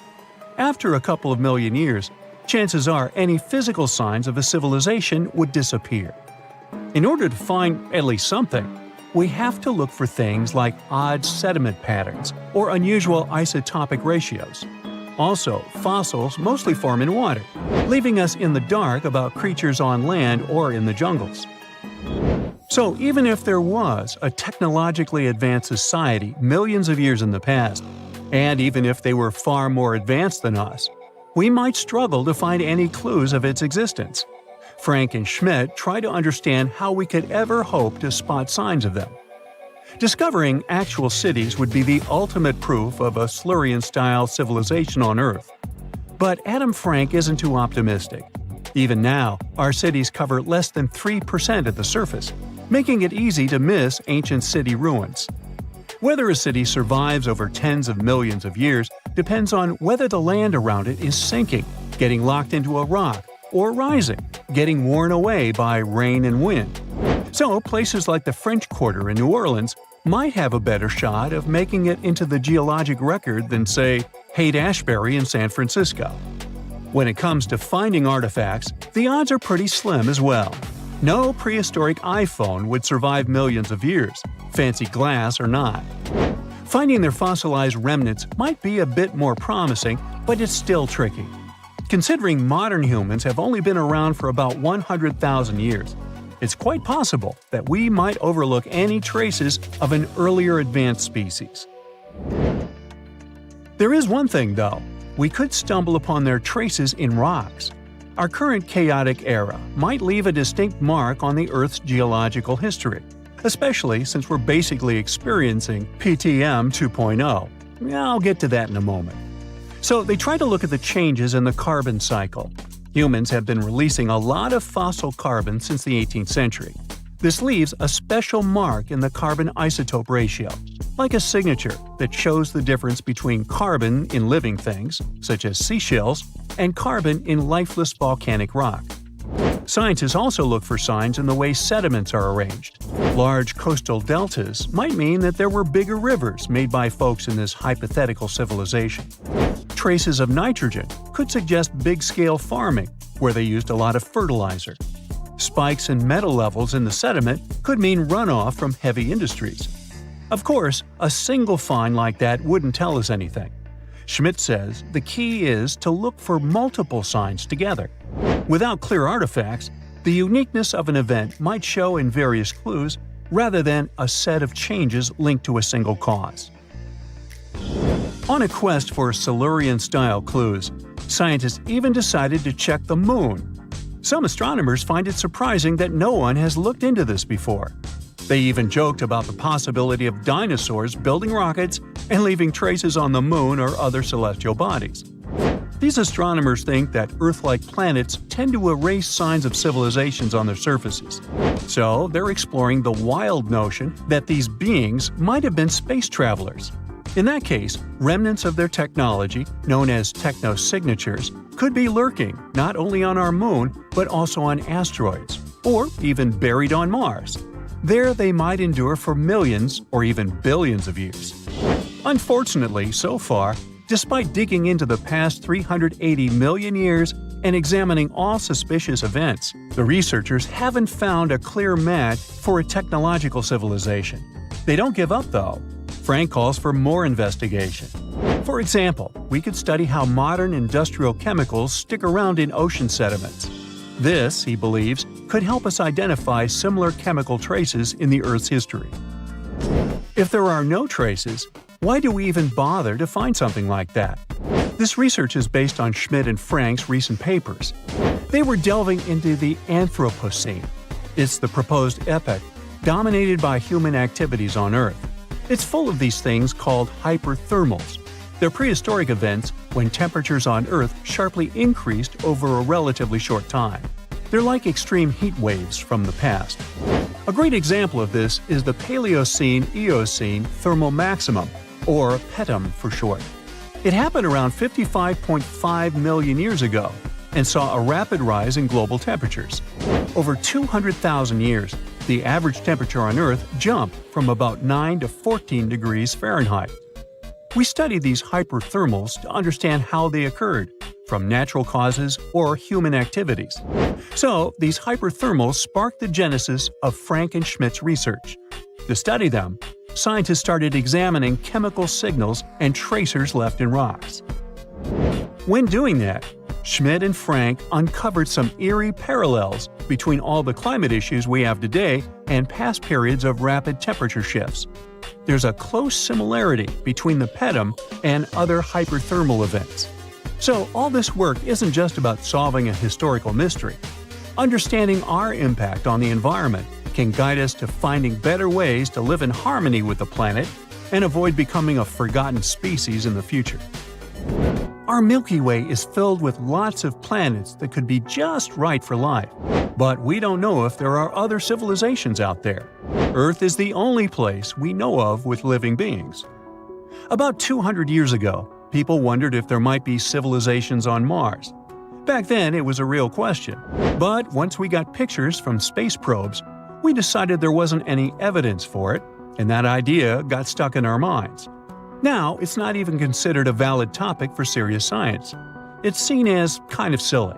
But no one has set clear limits on what could have happened on our own planet a really long time ago. So, even if there is no proof, we shouldn't throw away the possibility. Don't forget, it took humanity a while to recognize dinosaurs. Maybe Silurians are just patiently waiting for their time. The unanswered mysteries surrounding ancient civilizations have been a source of inspiration for many conspiracy theorists. In fact, some of these mysteries are so interesting that many of us either already believe them or would like to. One thing is for sure though, none of those thousands of conspiracy theories have ever been, classified. Or have they? We're all aware that the CIA has done some questionable things throughout history for the sake of national security, but you wouldn't expect a book to be both a national and international threat. The CIA recently declassified parts of a book that talks about lost ancient civilizations and the catastrophic events that made them vanish thousands of years ago. This mysterious book was written in 1963 by a guy named Chan Thomas, and it was going to be published by Emerson House in 1965 until the CIA got involved. For some mysterious reason, they classified the book, and it was never released to the public until recently. But here's where it gets interesting. The book was declassified in 2013 due to the Freedom of Information Act, but it wasn't released to the public until 2016, and what was released truly raises a few questions. The original version of this document was 284 pages long, but the PDF essay that was released was heavily censored, with just 57 pages, which makes it 1/5 of the whole document. The pages were edited before they were released to the public in such a way that you wouldn't even notice that the other pages were missing. Now, no one really knows why this book was classified in the first place, but it has some interesting content from what I've gathered. The author of the book had quite the imagination and a huge love for ancient civilizations. And even though what he had to say is very thought-provoking, some of it is just bizarre. He believes that our planet is locked into a never-ending cycle of pole shifts and Earth crust displacements that are responsible for the mass extinctions of many civilizations which existed more than 6,000 years ago, even before the Sumerians. He believed that these events caused more damage to the Earth than meteors, and he bases this theory on a few artifacts that exist around the world, but weren't really noticed until recently. But I'll get into that in a bit. Those mass extinctions that the book talks about include the end of the Ice Age, when huge 2-mile-thick ice sheets disappeared from northern Europe, Northern America, and Canada, and caused 100 species to go extinct. And here's how the author illustrates his hypothesis. He believes that there was a geomagnetic pole shift which caused catastrophic changes to both the atmosphere and the Earth's crust, resulting in the extinction of many civilizations over time. Now, even though the geomagnetic pole shift is a real thing, it doesn't just happen overnight. It happens really slowly, only about every few 100,000 years, according to scientists. But it's a bit more complicated than it sounds. It is a well-known fact that the North Pole is somewhere above Alaska, and the South Pole is close to the middle of Antarctica. Now, these are the geographic poles, and they'll always be north and south. However, the Earth's magnetic poles flipped a few 100,000 years ago. So if you had a compass, let's say 700,000 years ago, it would instead point south and show you the Antarctic. But the author of the book has a different theory. He believed that the flip of the north and south magnetic poles doesn't happen every few 100,000 years, but every 12,000 years, and that this flip occurs in just a few hours, causing a catastrophic apocalypse. He thinks this happens as a result of an explosion inside the Earth's core. This explosion causes the magnetic poles to flip, but it also causes the Earth's crust to move. According to the book, due to these catastrophic events, a lot of the Earth's continents that were submerged underwater rose above sea level in just a few hours. Now, here's where it gets interesting. The author also states that the Peruvian Andes were beneath the ocean before the last pole shift. And even though it seems far-fetched, since the Andes are approximately 22,000 feet above sea level, there was evidence to support that claim in the late 80s. Scientists found whale bones and fossils that are said to be millions of years old on top of the Andes and the Himalayan mountains. It's also suggested in the book that the deep freeze the Earth went through during the Younger Dryas event caused the Gulf Stream to be disrupted, and he points to some interesting evidence to support that theory. Frozen mammoths were found trapped in blocks of ice with food still in their mouths. Now, this is a true mystery, because freezing cold weather is in their nature, and they were among the few animals that could truly survive in the Ice Age. So, what could have caused them to freeze so quickly? Kinda makes you go, doesn't it? The document describes the Great Pyramid of Giza as a true enigma as well. The Pyramid of Giza is made out of 2.5 million stone blocks that are placed on top of each other with great precision. It's close to 750 feet wide and more than 450 feet high. To this day, we're still not able to explain how it was constructed, and it's quite difficult to understand the internal design as well. On the inside, the pyramid has no similarities to the other pyramids, and, despite popular belief, there were no mummies found in any of them. If you think that's a bit weird, wait for the next one. There are absolutely no hieroglyphs found in any of the pyramids, and that goes both ways. What do I mean? There are also no pyramids, or anything that resembles a pyramid, in any hieroglyphs either. Mr. Thomas believes that the pyramids were created hundreds of thousands of years before the Egyptians by a civilization that went extinct. Speaking of civilizations, in his book he even mentions the Greeks. He claims that in Greece, there was another ancient race of people that went extinct as well. He claims they were extremely tall with blue eyes and blonde hair, and had access to advanced technology that the Greeks couldn't have known about in their prime. Now, before we drift too far away from the stone blocks, let's talk about another mystery, the temple in Baalbek, Lebanon, and its ginormous foundation blocks. Those stones, which make up the Heliopolis, were also used for the temple in Rome. The foundations of the temples are made of 900-ton trilithon stones, and according to the author, this is proof that there must have been a lost ancient civilization with advanced technology. Now, most archaeologists claim that those stones were made by the Romans. However, there's no evidence to support that. The Romans didn't have the technological equipment to make the stones or lift them. So, you might think, what if they just made them in that place right then and there? Well, those stones were also lifted 30 feet high and were placed next to each other with mathematical precision. And let's not forget about the blocks on top of the Heliopolis in Lebanon, which weigh about 800 tons each.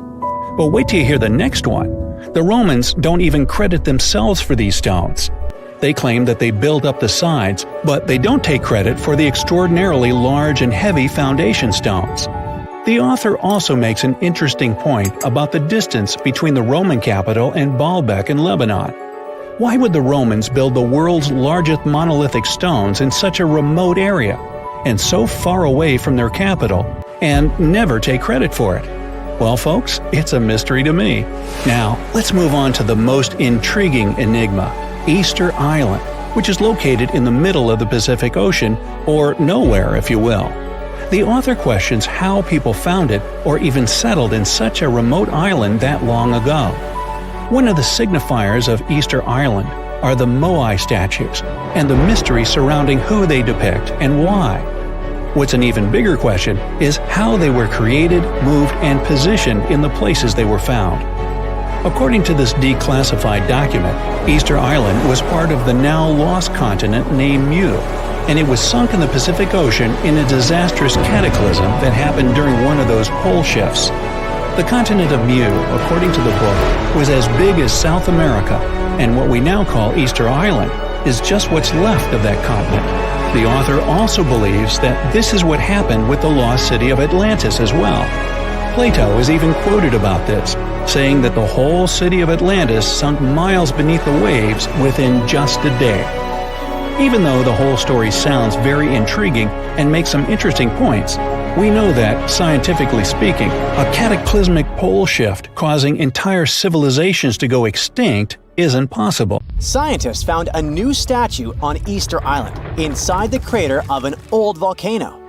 They were sure they already cataloged all the Moai. That's what they call those famous stone giants. But this discovery changes what we know about them.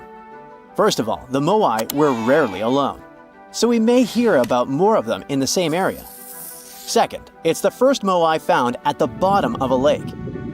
Scientists were working on a project to restore the marshland in the volcano's crater when they stumbled upon the statue. The lake that was here began to dry up in 2018. For at least 200 or 300 years, it was almost 10 feet deep, so it would be impossible for humans to build or put a statue on the bottom. Scientists think the Moai are over 500 years old. It's possible that the Rapa Nui people who built them probably brought the statue here when the lake was dry in the past. The new find turned out to be slightly over 5 feet tall, which is smaller than the other statues on the island. It's a full-bodied one with recognizable features. Researchers also plan to do radiocarbon dating to find out the exact age of the statue. They don't plan to remove it from where it was found because the oldest members of the Rapa Nui community want it to stay where it is. Moai statues kept scientists puzzled for centuries. They knew that they were built as a dedication to the island's chiefs, but no one could figure out why they chose these various locations for the statues. Most of them were found along the coast of the island. Researchers from Binghamton University in New York decided to study the locations more closely and learned that it had to do with water. Easter Island has porous volcanic soil that absorbs rain easily, so there aren't enough streams or rivers and too little fresh water. Hundreds of years ago, the island's people relied on groundwater discharge to get drinking water. The water stored deep underground in rock or soil layers, called aquifers, reach a point where it flows up to the surface. When this underground water emerges near the coast, it mixes with the salty seawater, but the salt level remains low enough that the water is safe to drink. The islanders used to collect this water directly from the spots where it flowed out. And it looks like that's why they built the moai along the coast, right near their most important water source. The main bodies of most of the statues were made of volcanic tuff from a local quarry in what used to be a volcano. This material is easy to carve, but not so easy to transport. That's probably why researchers found over 300 unfinished moai back in the quarry. The rest of them stand in various locations, facing the villages. It looks like the statues were carved lying on their backs. Then, their sculptors detached them from the rock, moved them downslope, and set them in a vertical position to finish the work. When it was done, it was time to move the statue to its platform. And we're talking about moving statues that weighed around half as much as a single-story, unfurnished house without a car or any modern equipment for 3 miles. The locals must have invented some original transportation method. Scientists tried to recreate it and pulled moai replicas on wooden sleds. They thought someone would have used palm trees for that purpose, but this theory has been debunked. The most successful experiment so far was wielding ropes to rock the statue down the road in a standing position. This sounds legit, because the local Rapa Nui legends mention that the moai walked from the quarry. And of course, they needed a good road to get there. In the early 20th century, researchers Catherine Rutledge found an 800-year-old road network on the island. It was a bunch of pathways around 15 feet wide going from the quarry. She thought that those roads were ceremonial and not built just for the statues. She wasn't a famous scientist back then, so others mostly ignored the theory. Several decades later, famous Norwegian adventurer and archaeologist Thor Heyerdahl published his theory. He mentioned that the roads were there exclusively to transport the moai, and some of the statues were dropped along the way for some reason. But in 2010, researchers found that the statues reached their final destinations because they were all set on hidden platforms. The road floor was U-shaped, so pulling massive statues along them wouldn't be easy. You can still find roughly 15 miles of these roads on the island and see them from satellite images. Scientists used to believe that the Rapa Nui people made Easter Island unlivable and ruined their own civilization. But a new study that used remote sensing data and machine learning says that the island's population didn't grow too big and collapse. Instead, the islanders figured out how to live in this challenging place and kept their population small and steady for hundreds of years. Researchers found amazing rock gardens as proof for this new theory. Easter Island, or Rapa Nui, is one of the most remote places on Earth where people live. It's surrounded by the Pacific Ocean. Central Chile is 2,200 miles to the east of it, and French Polynesia is 2,600 miles to the west. The island, which is 63 square miles in size, is made entirely of volcanic rock. But the volcano stopped erupting a long time ago, so Rapa Nui's soil has lost most of the useful nutrients that lava once brought here. It's also drier than tropical islands, and its deep waters made fishing much harder for the settlers, as there's no shallow lagoons or reefs to fish in. So, the islanders came up with a smart farming method called rock gardening to survive here. They spread rocks of different sizes over the soil and planted crops like sweet potatoes and taro between the rocks. The rocks protected the plants from harsh winds and salty air and helped regulate the soil's temperature. They also slowly released minerals into the soil, so it became healthier for growing food. Some islanders still use these gardens, although they don't produce a lot of food. People in places like New Zealand, the Canary Islands, and the US Southwest have used similar techniques to grow crops in uneasy environments. While scientists are solving Easter Island mysteries, the island itself is teaching them something new about how the Earth's mantle works. For years, they thought it moved like a slow conveyor belt, carrying tectonic plates along with it. But a new study by geologists from Cuba, Colombia, and the Netherlands is challenging this idea. They used a special method called zircon dating to figure out the island's age. Zircons are tiny crystals that form when magma cools, and they have traces of uranium inside that turns into lead over time. So, the scientists measured this change to tell the age of zircons. And they were shocked when they saw that some zircons were way older than expected, around 165 million years old. The island itself is only 2.5 million years old. The scientists found that these ancient zircons came from deep inside the mantle, under the tectonic plate, by magma from earlier volcanic activity. Easter Island's volcanoes are part of a group called hotspot volcanoes, formed by hot plumes of rock rising from deep within the Earth. Normally, these plumes stay in one spot while the Earth's crust moves above them and creates a chain of islands, like Hawaii. But the discovery of ancient zircons on a younger island shows there's more going on deep underground than we thought. Research showed that 165 million years ago, a giant volcanic plateau existed where Easter Island is now. But 110 million years ago, it sank under Antarctica because of tectonic subduction. Ancient zircon minerals stayed put and didn't travel away with the mantle conveyor belt. So, it looks like the mantle near hotspot plumes doesn't flow as much as scientists used to think. It stays still. This new idea could lead to big changes in how we understand plate tectonics and how the Earth's inside moves over time. Could there be a place on Earth that could take you to another dimension? In 1997, a phone on an American radio show rang. The employee picked up the phone and got probably one of the most unusual calls in his career. A man on the other end of the line introduced himself as Mel Waters. He started a story about how he discovered a pretty unusual hole on the rural property he owned that was near Ellensburg, Washington. I used a fishing line and a weight to measure it. According to my calculations, it's 80,000 feet deep, Mel claimed. And some weird paranormal things have been going on here. He was talking about a black beam that could come out of the hole and shoot into the sky during certain day periods. He believed the hole had magical powers, like restoring life in animals and allegedly setting ice on fire.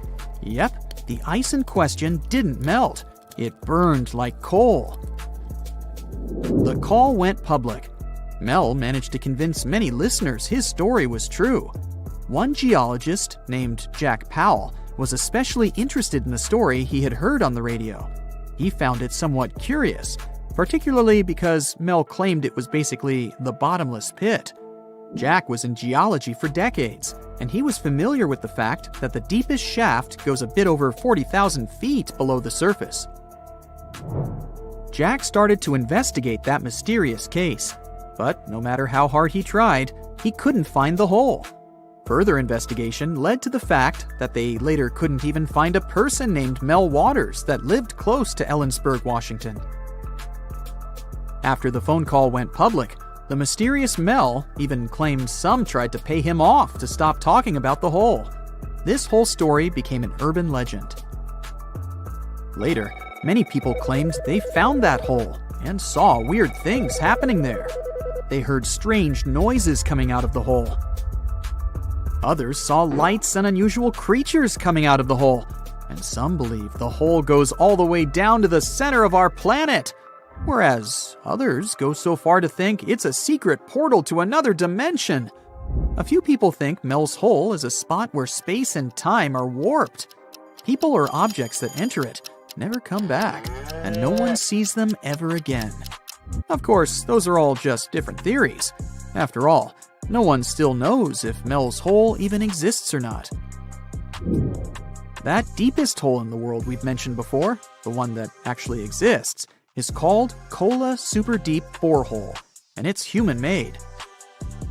It's covered and welded shut, and it sits among the abandoned ruins of one project site. It took people who made it around 20 years to reach that many miles under the surface. What stopped them at such depths are 2.7 billion-year-old rocks. They were at temperatures of about 356 degrees Fahrenheit, which was almost twice as hot as the team thought it would be. A hole this deep may seem like something from horror movies, but here's something that will comfort you. It's just 9 inches in diameter.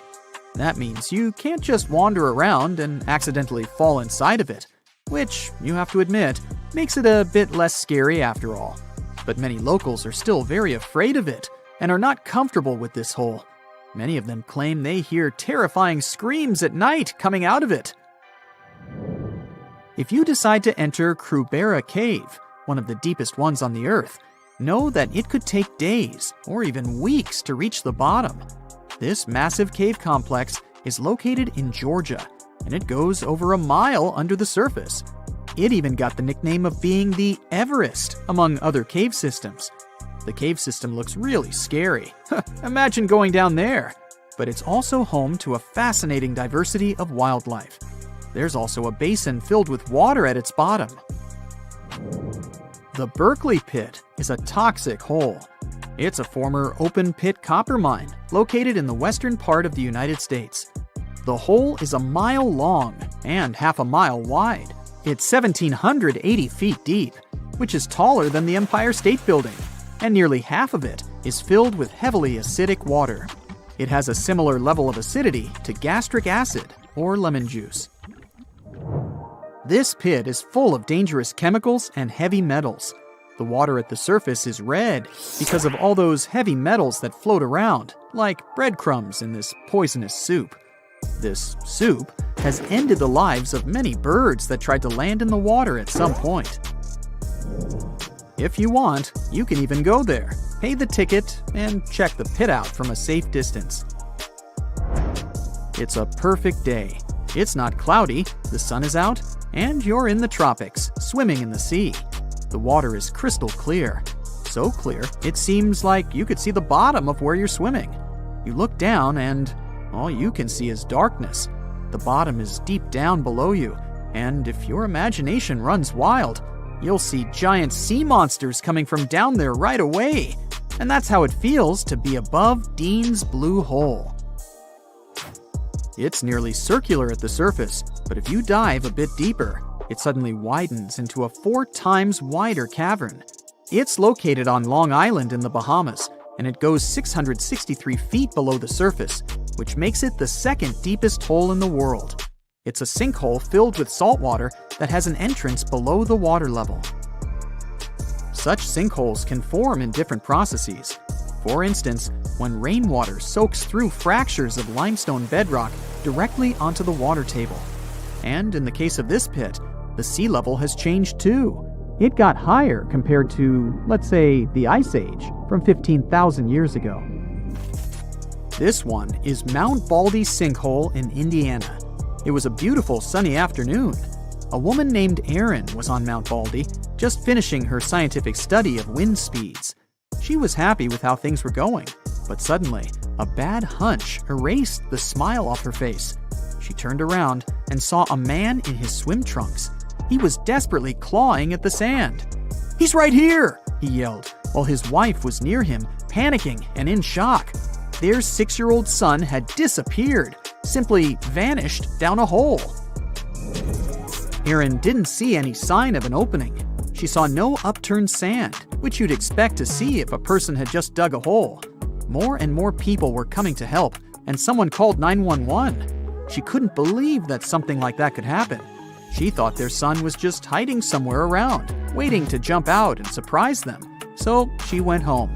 But later, she saw it on the news. The rescue team had managed to save their son. They found him 11 feet under the surface of a dune, and it was a complete shock for her. We're in such an advanced era when the robotic arms of spaceships scoop sand on Mars and then tell us its chemistry. And And here, you can take a simple walk to the beach and still end up surprised by such geologic mysteries, like a hole that appears out of nowhere. Ice Cube Neutrino Observatory looks like a hole you'd see in some scary science fiction movies. This Antarctic research station is located at the South Pole and 3 times as large as the world's tallest building. This enormous hole made of metal and ice is frozen and isolated, and it reaches depths of around 8,200 feet. Scientists hope to use it to understand neutrino particles better, and through that, learn more about dark matter. It's the mysterious substance that makes up almost 30% of the universe. No one can see it directly, but scientists assume it's there. They believe it affects the movements of stars and galaxies. You're walking down the street. You see a strange-looking antique shop called Ageless Trinkets of Mr. Bright. You're curious, so you enter there. You take a look at all the weird stuff. Suddenly, an old folded parchment paper catches your attention. It's a world map, but something's off with it. Instead of showing the countries as you know them, it shows the locations of 4 mythical lost worlds and civilizations. Mr. Bright, the shop owner, comes next to you after realizing your shock. This map won't let you find these places or anything, but I can explain to you the legends behind them if you want, he says. Let me begin with Atlantis. You might know it as Aquaman's underwater kingdom, but Atlantis, the fictional island, was actually first introduced in 2 of Plato's works. According to him, Atlantis was a highly advanced civilization that existed about 9,000 years before his own time, and its story had been passed down by poets, authors, and others. He wrote about Atlantis and its citizens to give a moral lesson and to teach about the dangers of arrogance, as well as the eventual downfall of those who are after too much power. In his dialogues, Plato stated that Atlantis was a great and powerful empire that was respected in all parts of the world. It was founded by beings who were half deities and half human, and became a great naval power after a while. Being an island filled with gold, silver, and other precious metals certainly helped their case. But besides that, it was also known for its breathtaking architecture and state-of-the-art technology, as well as its countless rare and exotic wild animals. Atlanteans were proud of their great achievements and the perfection of their civilization, but their excessive pride was going to bring their downfall. They believed they were so superior that they could gain control over any nation. This led them to launch a series of invasions. They conquered many of the Mediterranean lands, but when it was time to enter Athens, Athenians pushed back with an extraordinary force, so the Atlanteans were finally defeated. Plato stated that deities then got angry at Atlanteans because of how wicked, greedy, and immoral they became. So they punished them by sending earthquakes, which caused Atlantis to sink beneath the sea. Although the earliest written records of Atlantis were Plato's works, some people still believed his story to be based on truth and tried to identify the island of Atlantis with actual countries. Some people suggested it may have been located in the Mediterranean Sea, near the coast of Spain or Italy. Others thought it may have been located in the Caribbean, off the coast of Central or South America, but there was no solid evidence to support any of these claims. One theory, in particular, seemed more plausible than the others, though. Located in the Aegean Sea, the island of Santorini was the home of a highly advanced Minoan society. However, due to a huge volcanic eruption, it was destroyed about 3,600 years ago, causing the Minoan civilization to suddenly disappear. These similarities between the fictional Atlanteans and the historical Minoans made Santorini a good candidate for the speculations. Yet again, there were still major flaws with it, such as how the time when Plato said Atlantis was destroyed doesn't coincide with the time of Santorini's eruption.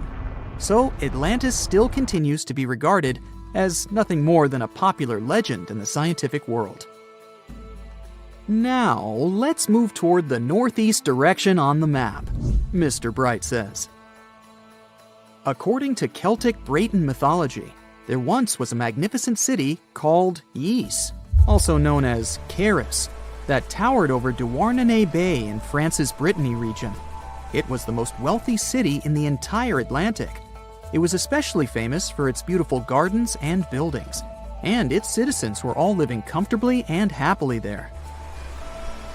Dahut, who was King Bradlon's daughter in Breton legends and literature, had a deep love for the sea.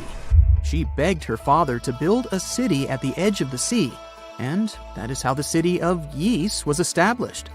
Little did she know that she would be the one responsible for the destruction of her father's beloved gift. You see, since the city was surrounded by the sea, it needed to be protected by a dike equipped with floodgates, and these gates could only be opened at low tide.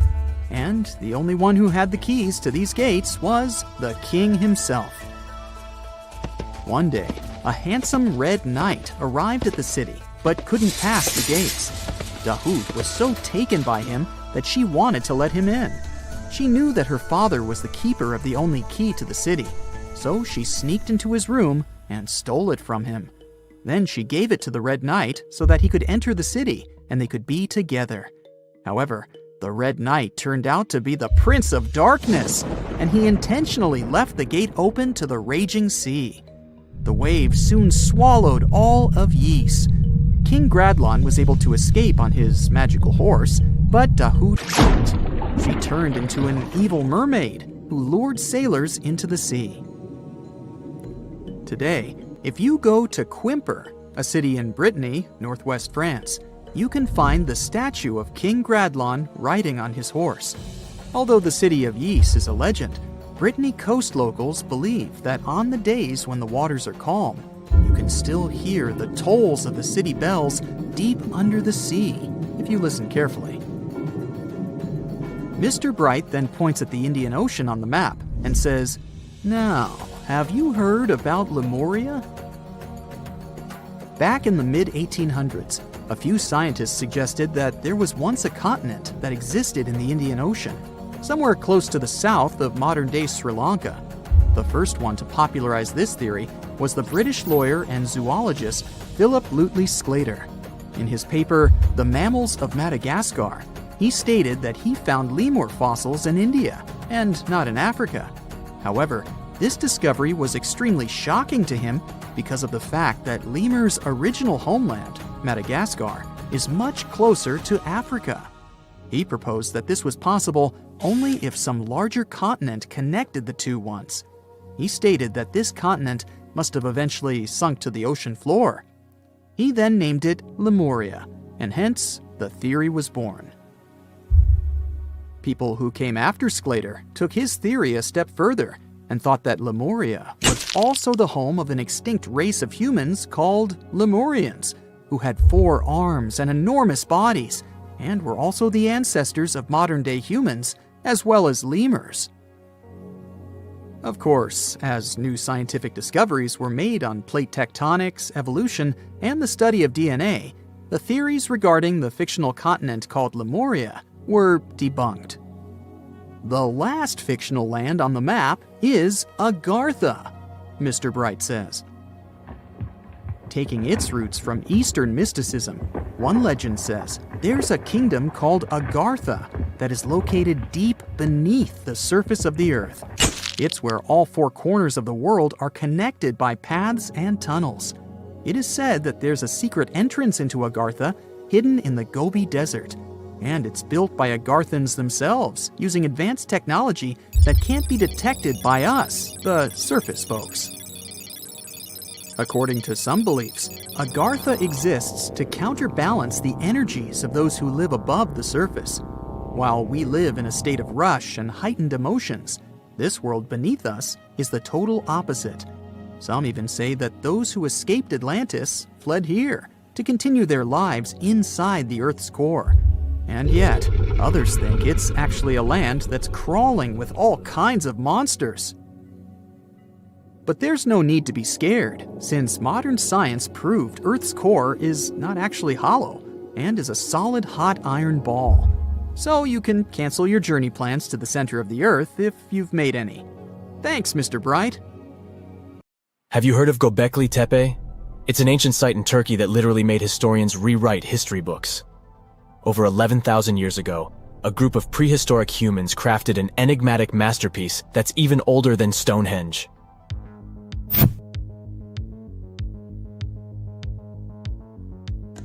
Before its discovery, archaeologists believed that people didn't know about iron and weren't good at making pottery. They were sure that settled life only emerged with the need for agriculture. But Göbekli Tepe changed this belief.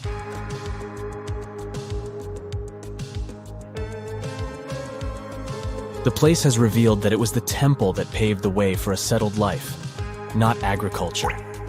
Until this discovery, researchers believed that farming was the catalyst for sedentary living. Meet Professor Schmidt, the guy whose findings changed this theory. He managed to prove that hunter-gatherer communities laid the very foundations of this way of life.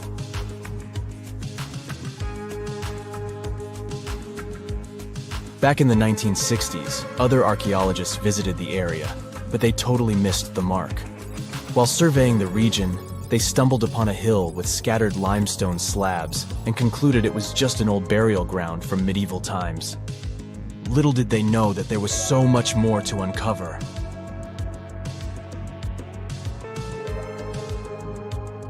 In 1994, Schmidt embarked on his own survey of prehistoric sites in the area. Surprise! He instantly realized he had discovered something truly extraordinary. Unlike the nearby flat and barren plateaus, Göbekli Tepe had a gently rounded top, rising 50 feet above the surrounding landscape. Funny enough, the translation of this place's name is Potbelly Hill. Schmidt was sure only humans could have made something like this.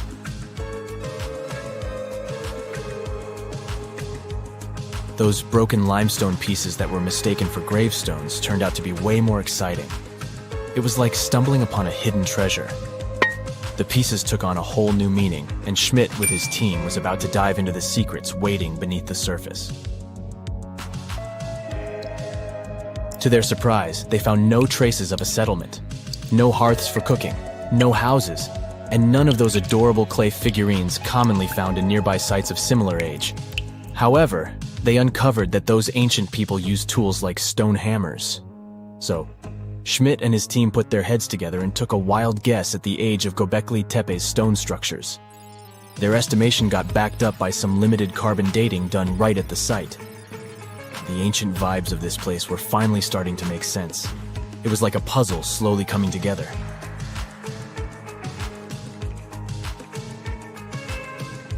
You may think that back then, people didn't have special tools to create something as cool as Göbekli Tepe.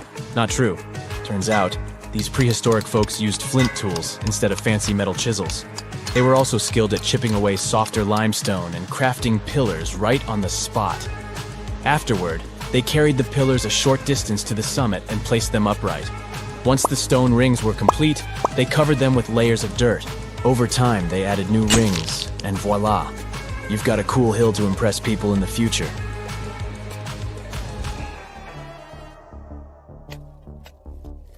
During their first year of excavation, the team went through 15,000 pieces of animal bones from wild creatures. These people didn't have pet animals or grow their own food. They hunted wild animals for their meals. But things were about to change, because the place had everything they needed to start farming. Scientists say they had wild sheep and wild grains that could be domesticated. And guess what? Just 20 miles away, geneticists found evidence of the world's oldest domesticated strains of wheat at a prehistoric village.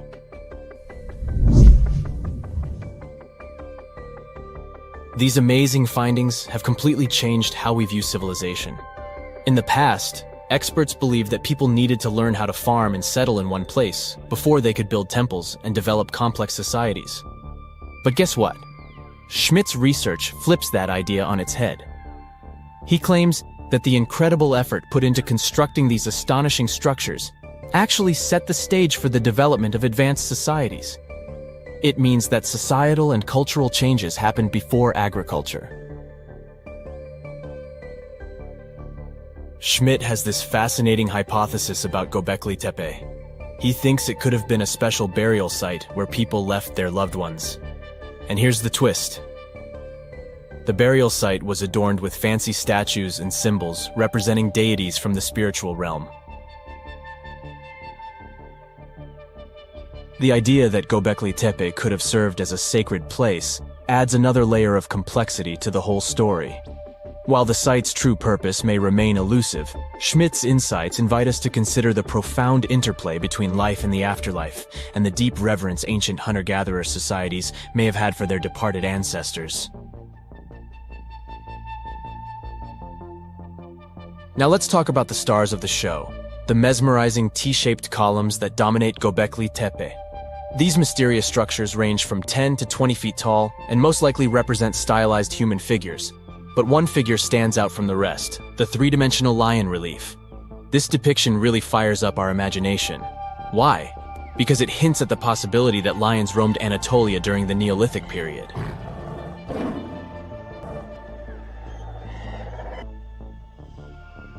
These standing stones are arranged in circles and placed in rectangular pits. Each circle has a similar setup. Two big T-shaped pillars in the center, surrounded by slightly smaller ones facing inward. Talk about a stylish arrangement. These towering pillars reach a whopping 16 feet and weigh between 7 and 10 tons.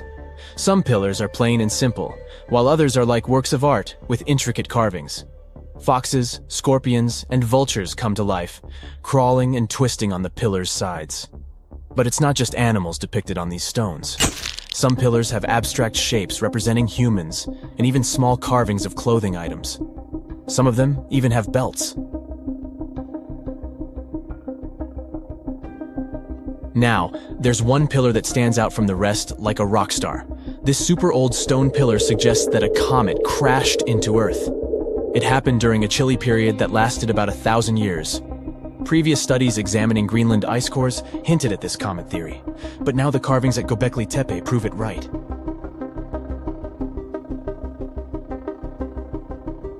The carvings on the pillars are like a historical comic strip. They even show a headless human figure. Researchers fed the images into a computer and discovered their connections to constellations, indicating that this temple might have been an ancient observatory. It's like our ancestors were trying to document this cataclysmic event in their own unique way. Archaeologists have been excavating and researching Göbekli Tepe since the mid-1990s, peeling back layers of history and providing us with a deeper understanding of the intricate relationship between various elements. They have no plans to stop the whole process for another 150 years. Who knows what else they'll find? You see, Göbekli Tepe has been labeled purely as a ritual site with no signs of domestic activities. We were led to believe that the absence of water meant it couldn't support semi-sedentary communities. But scientists believe it's time to shake things up and approach Göbekli Tepe with fresh eyes. It's time to question what we believed before and use new evidence and different ways of thinking. Like, there might have been a group of people living in the area who didn't stay in one place all the time. They moved around a bit but still had their own civilization, living in the area semi-sedentarily. Göbekli Tepe is not just home to a single temple, but an astounding collection of over 20 ancient structures. As archaeologists delve into the depths of this wonder, they are unraveling its unique layout, featuring two prominent focal points at the heart of each establishment, complemented by smaller structures and dividing walls. What's even crazier is that in this area, there are over 200 obelisks, which are narrow tapering monuments. Archaeologists have been studying Petra in Jordan for 200 years, and in 2024, they found something they had never seen before. It's a tomb with at least 12 complete human skeletons and artifacts that are over 2,000 years old right in front of the treasury. Bronze, iron, and ceramic items were placed with the deceased, which shows how people honored their loved ones when they passed away. It's a rare chance for scientists to learn more about the Nabateans, an ancient group of Arabian nomads who built Petra. The objects found in the tomb under Petra's treasury are in amazing condition, but the skeletons became fragile because it's damp inside the tomb. They plan to study the remains and extract DNA to see if the people in the tomb were related. While some scientists are solving tomb mysteries, others have trained AI to find new ancient sites for them. They've created an algorithm that works with a special type of satellite imagery.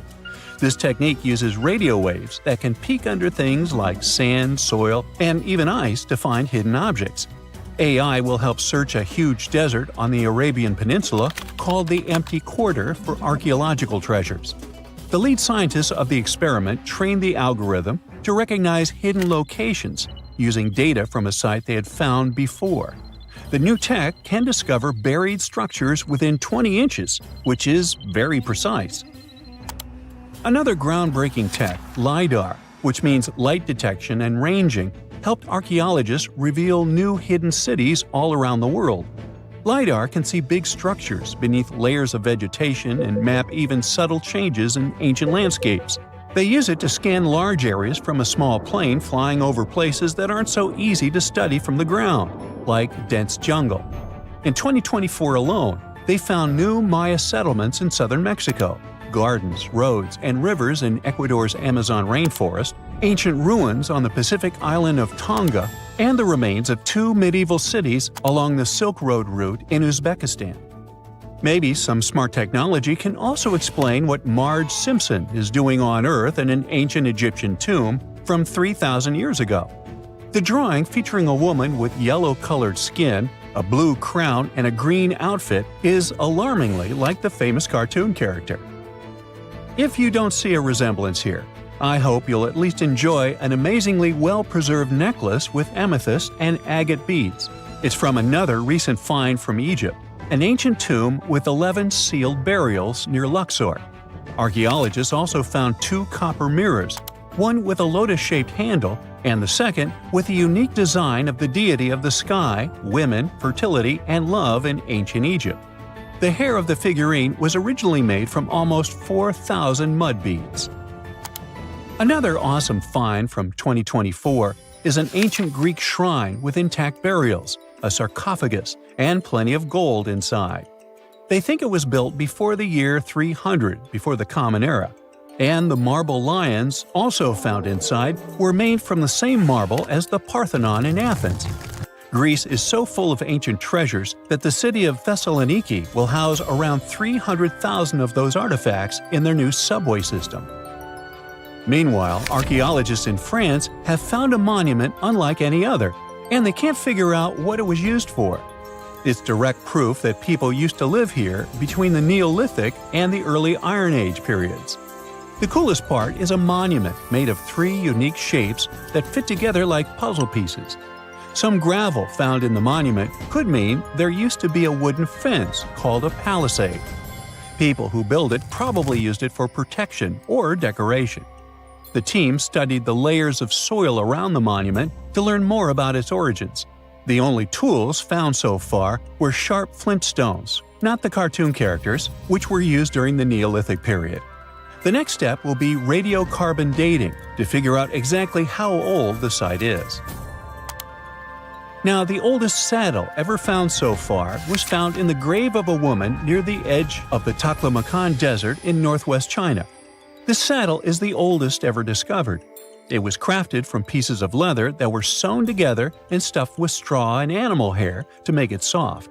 Now, normally, things made from natural materials like this don't last very long because they rot or fall apart. But the Taklamakan Desert is so dry that it helped preserve the artifact. The herdswoman who used the saddle was buried in her full riding attire, so this proves that not only men used saddles and took part in herding and traveling. Now let's shift to Guatemala, where an ornate jade mask made by the ancient Maya people was waiting for centuries to be discovered. Scientists use radiocarbon dating to figure out the age of the mask. They believe the mask may represent a Maya storm deity, a powerful figure in their mythology. These kinds of masks were often made to honor Maya royalty, and they were placed in the tombs of kings and queens when they were buried. The king's tomb was also decorated with carvings made using tools crafted from volcanic obsidian. After 15 years of searching, scientists may have finally figured out where the altar stone of Stonehenge comes from. They compared the tiny minerals inside the altar stone with rocks from many places in Wales and England and ruled out lots of spots. Then they found the perfect match with a place in Scotland, more than 466 miles away from Stonehenge. This area might even be Orkney, a group of islands in the far northeast of Scotland where a lot was going on during the Neolithic period. The big question now is how ancient people moved such a massive stone so far. The altar stone is over 16 feet long and weighs more than 6 tons. The new theory is that they might have used boats to carry it across the coastline and rivers. Once it was close to Stonehenge, they theoretically dragged it across the land using wooden sleds, ropes, and a lot of teamwork. Meanwhile, in the north of France, an ancient home popped to the surface during the construction of a new house. It turned out to be a luxury urban house for the elite from the 2nd century of the Common Era. The inside of the house was destroyed by a fire, but under the destroyed layer, there are beautiful, real-size fresco paintings. Turkish archaeologists unearthed the arm and foot bones of elephants that lived around 9 million years ago. They also found fossils of early horses, giraffes, and even saber-toothed cats. They've already identified 43 distinct types of animals from this site and collected more than 4,000 fossils. One more cool find from Turkey is a 64,000-year-old workshop inside Incasia Cave. It looks like people used it for 24,000 years non-stop. There are some tools inside, like flakes and blades, which were made inside the workshop. In eastern Turkey, a farmer accidentally found a 1,000-square-foot mosaic from the late Roman or early Byzantine period just beneath the dirt. Experts say it's a one-of-a-kind thing from this region, and it's still in one piece after all this time. The pattern shows dozens of trees, plants, and animals that were found in ancient Turkey. There could be more treasures in the area, so they plan to keep digging. Our final stop will be in Sicily, where archaeologists uncovered a huge ancient thermal complex. Inside, they found 2 rooms with floors covered in colorful mosaic designs, along with a large courtyard surrounded by arched wings. As they kept digging, they discovered more parts of the ancient city.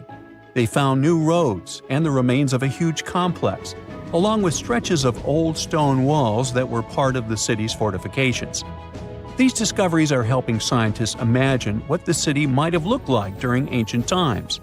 No one knows for sure whether the bathhouse was built by the Greeks or the Romans, since both civilizations lived in Sicily long ago. If you walk through this small stone doorway in Hierapolis, Turkey, you might never come back alive. Back in ancient times, people thought it was some sort of portal to the underworld. Romans would go in carrying perfectly healthy bulls, but after a few minutes, they would watch these animals collapse as if hit by some mysterious force. But what's even weirder is that nothing happened to people. They could walk in and out just fine. Now, recent studies might have an answer for these eerie happenings, and it all has to do with people's heights.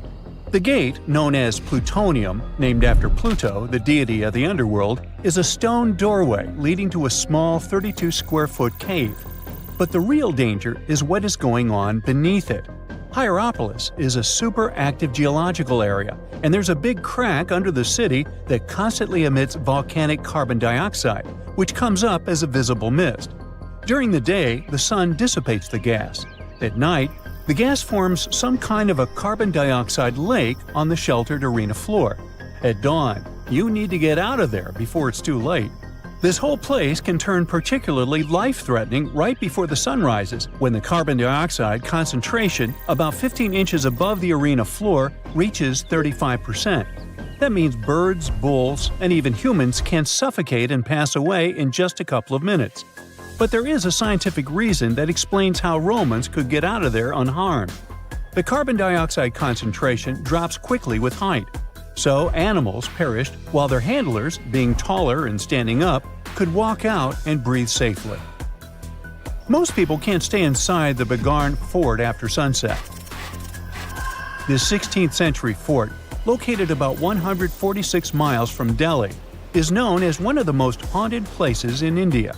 During the day, the area is bustling with visitors who can walk through the main gate of this once grand fort city and check out the ruins of temples and palaces.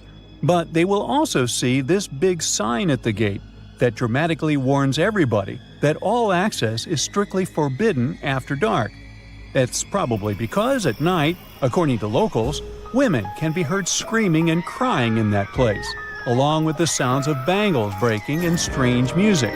Others have reported seeing shadowy figures and flashing lights among the ruins, or even smelling a strange perfume floating around.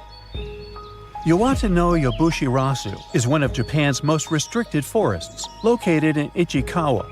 The forest itself is a small area, covering just a little more than 40 square yards, and it is mostly a thick patch of mosu bamboo. Its location next to a parking lot and modern buildings makes it seem less intimidating, but don't be mistaken by its appearance. Since at least the 19th century, people have said that anyone who enters this forest is bound to disappear and never be seen again. So, as soon as you arrive, a sign near the forest tells you about its history and the curse believed to be linked to it. Some rumors suggest the creepy presence of an ancient samurai lord walking around. Other legends say that the forest hides a bottomless pit filled with poisonous gas. Whether these stories are true or not, today, the area is enclosed by stone walls, and entry is still strictly prohibited.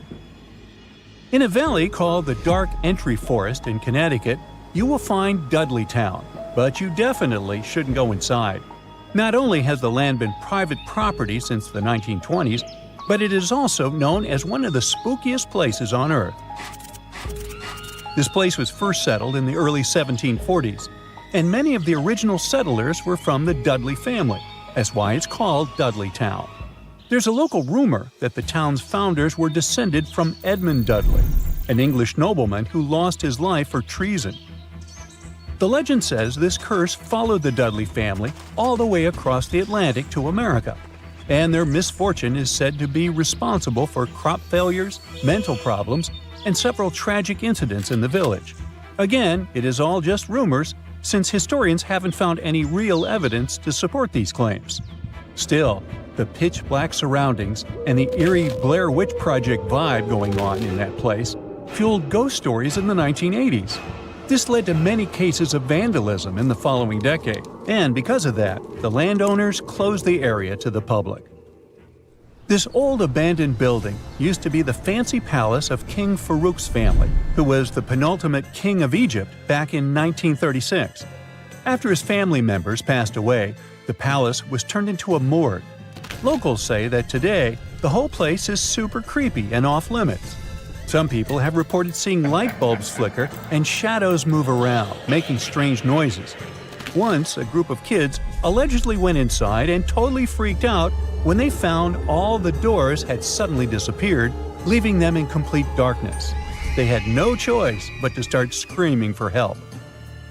This Hawaiian island has been off-limits to people for over a century.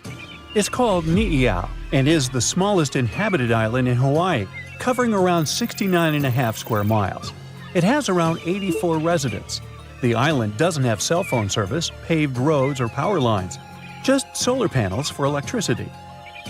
A single family has privately owned the island since 1864, when a Scottish farmer bought it for $10,000, which would be around $250,000 today.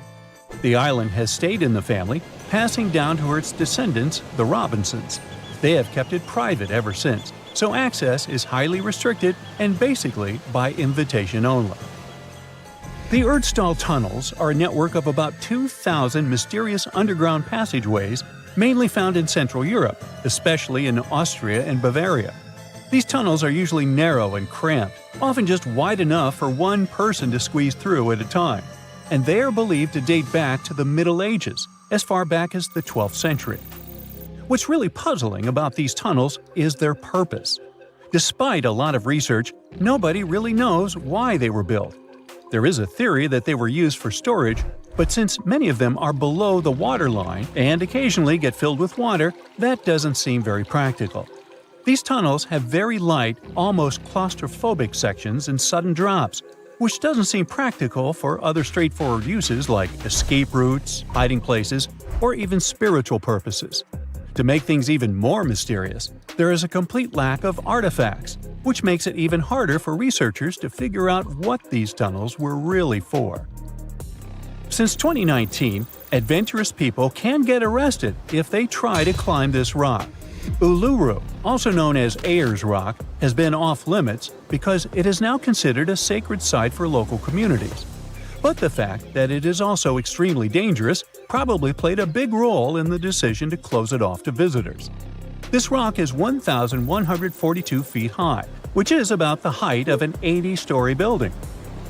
The climb to the summit can be very slippery, and high temperatures, which can hit 116 degrees Fahrenheit in the summer, have led to people passing away from dehydration and heat-related issues.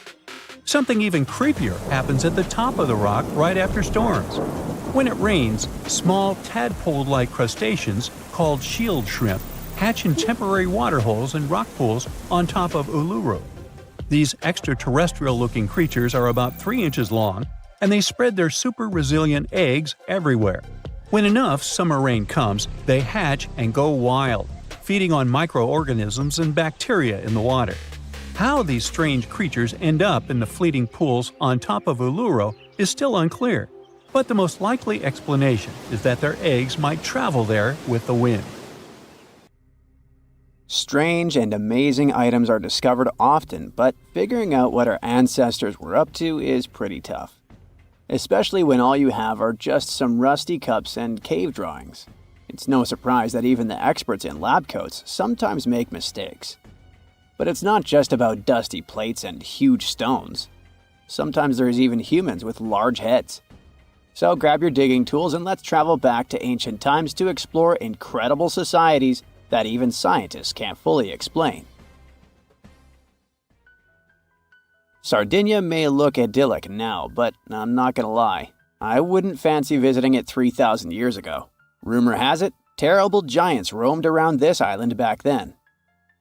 People even talk about finding human skeletons over 13 feet tall there, although nobody's ever shown anything to prove it. But the stories will make you wonder because some weird stuff has definitely happened.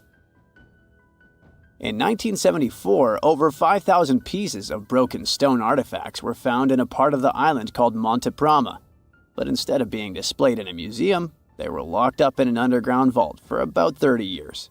Sounds a bit suspicious, doesn't it? When they were finally displaced in 2005, scientists put the pieces together to find statues of 38 giant men standing 8 feet tall. Not quite as tall as the legendary skeletons, but still pretty huge. It's thought these statues were made by the Nuragic people, who lived on the island a long time ago. Besides giant statues, they also built over 8,000 massive stone buildings. Perhaps Nuragic weren't giants themselves, but they definitely liked their things big. I do too. I like a big number of likes on our videos. That would be pretty great.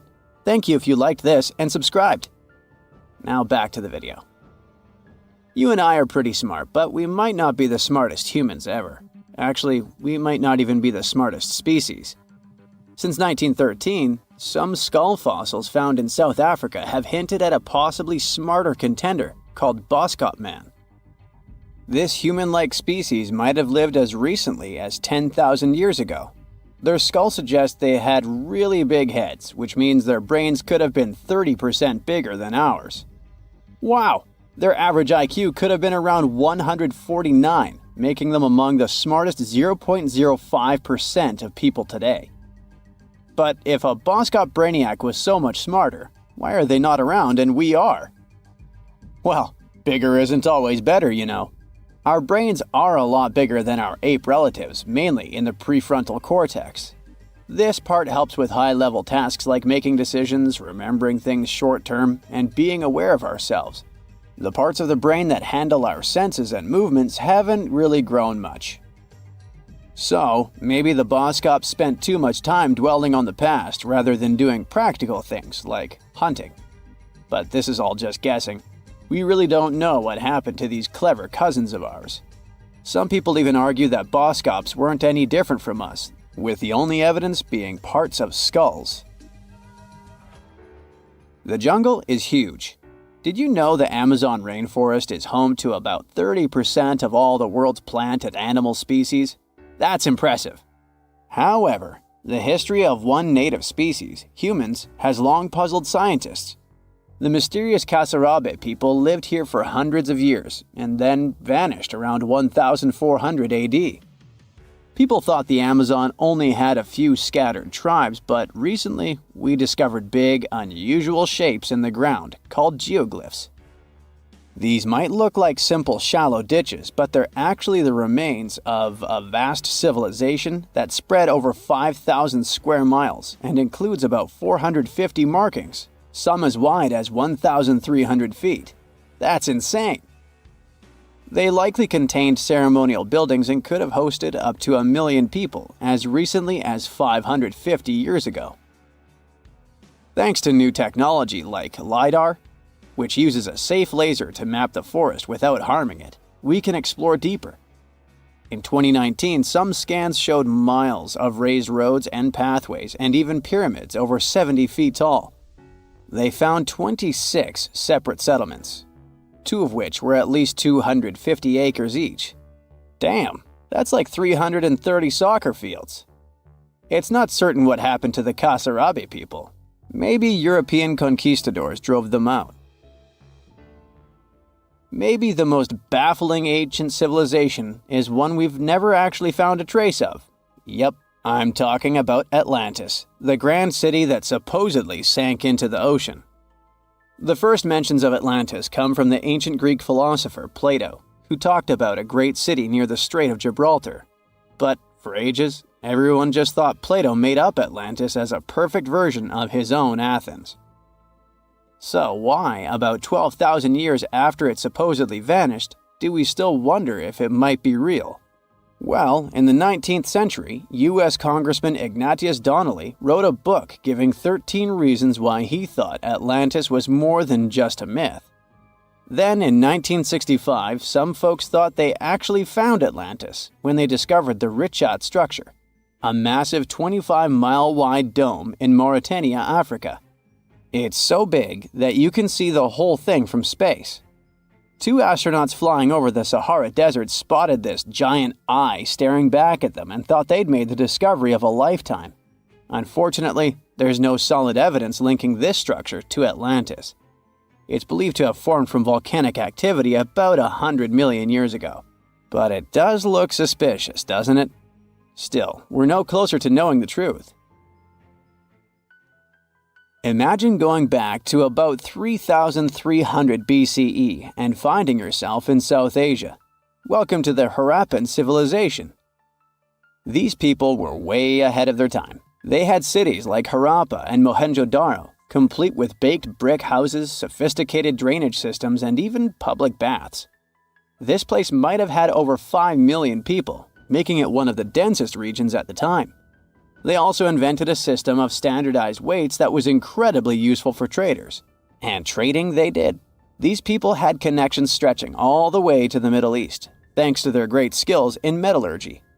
They even had a form of ancient branding. The seals were used to stamp clay on trade goods. Despite being so advanced with a thriving urban life, there's a whole bunch of mystery shrouding their language and script. We've got bits and pieces of their writing, but no one's deciphered them yet, even with all the technology we have today. We also still don't know how exactly their society worked. It looks like they didn't flaunt their social status as much as other civilizations. No grand palaces or massive monuments. Instead, their largest buildings might have been granaries. They sure were practical. Unfortunately, all good things must come to an end. Around 1800 BCE, this bustling civilization started to decline, possibly due to shifts in river patterns. As the environment changed, the Harappans packed up, moving towards more hospitable lands. Ever heard of the Minotaur? The beast with a bull's head and a man's body, hunting the bravest travelers in a massive maze. Well, this wasn't just any old tale. It was one of the most popular dramas of the ancient world. And it was inspired by this place, the island of Crete. The Minoans lived here during the Bronze Age. They had stunning palaces, amazing frescoes, and a culture so rich it still fascinates historians to this day. They built places like Knossos, which was so complex with its multi-story buildings and elaborate hallways that it might have inspired the whole labyrinth myth. Their engineering was so ahead of its time that even their drainage systems were more advanced than what many of us have today. Let me know in the comments which of these stories you find the most fascinating, and thanks for watching. You know, scientists make discoveries that change the world, but even they can face mysteries. Here are 10 things that have baffled scientists. Imagine that you constantly hear a low-frequency hum, and no one can trace its source. Roughly 4% of the world's population hears the hum. It's a geography-free sound. I mean, people all around the world hear it, so the name varies from Tao's hum to Auckland hum, depending on the region where it gets generated. The sound is just on the threshold of human hearing. People hear it less when they're outside, and it gets louder indoors, especially at night. What's even scarier is that you cannot unhear it once you've heard it. Some folks say it started in London around the time of Charles Dickens, who wrote A Christmas Carol, and the low-frequency sound actually comes from the humbug. Or not. Actually, the earliest cases were recorded in Bristol, UK, dating back to the mid-1970s. Scientists have various theories about where the hum comes from and why only some people can hear it, yet they don't have a clear answer. It could occur when ocean waves move along the ocean floor. They shake the Earth when they collide with continental shelves. Or this might be happening because of volcanic eruptions and earthquakes. Oh, and how about ultra-low frequency radio signals used to communicate with submarines or even 5G? Upsweep is another type of unidentified sound. It was discovered in 1991 in the Pacific Ocean. The sound is high enough to be recorded throughout the ocean. Scientists theorize that the sound could be related to underwater volcanic activity. Interestingly, the volume of the sound has been diminishing compared to its volume when it was first discovered, yet it still can be detected. Plus, it's seasonal. It reaches its highest volume in spring and fall. Is it related to seasonal changes? No one really knows for sure. The next mysterious thing is a cone-shaped monument found in the Sea of Galilee in Israel. This monument was discovered accidentally by sonar scanning in 2003, but the findings were published only in 2013. The monument weighs 60,000 tons. It was once submerged by rising waters. Archaeologists say the monument is enigmatic because they can't figure out where it's from.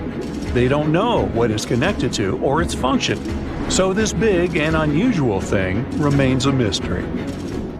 Now let's move to Göbekli Tepe, Turkey. This place offers you one of the most archaeologically significant sites in the world. Why is it important? Well, it has massive carved stones about 11,000 years old. To put it in perspective, they're 6,000 years older than Stonehenge. Ancient people placed these stones before they began farming or crafting metal tools or pottery. So the existence of this place goes against the chronology of civilization we're familiar with, where people farmed first and built second. Apparently, it wasn't like that. In any case, a good question is, what was the purpose of this site? Was it built to worship some spirits? Yep, archaeologists believe it might be the world's oldest temple. Okay, say this with me. Paleodictyon nodosum. Yeah, I know it sounds like a chemical formula. This is a living fossil found deep down on the ocean floor. A creature makes these hexagonal burrows, that for sure. Yet scientists can't identify the artist. Now, what do I mean by living fossil?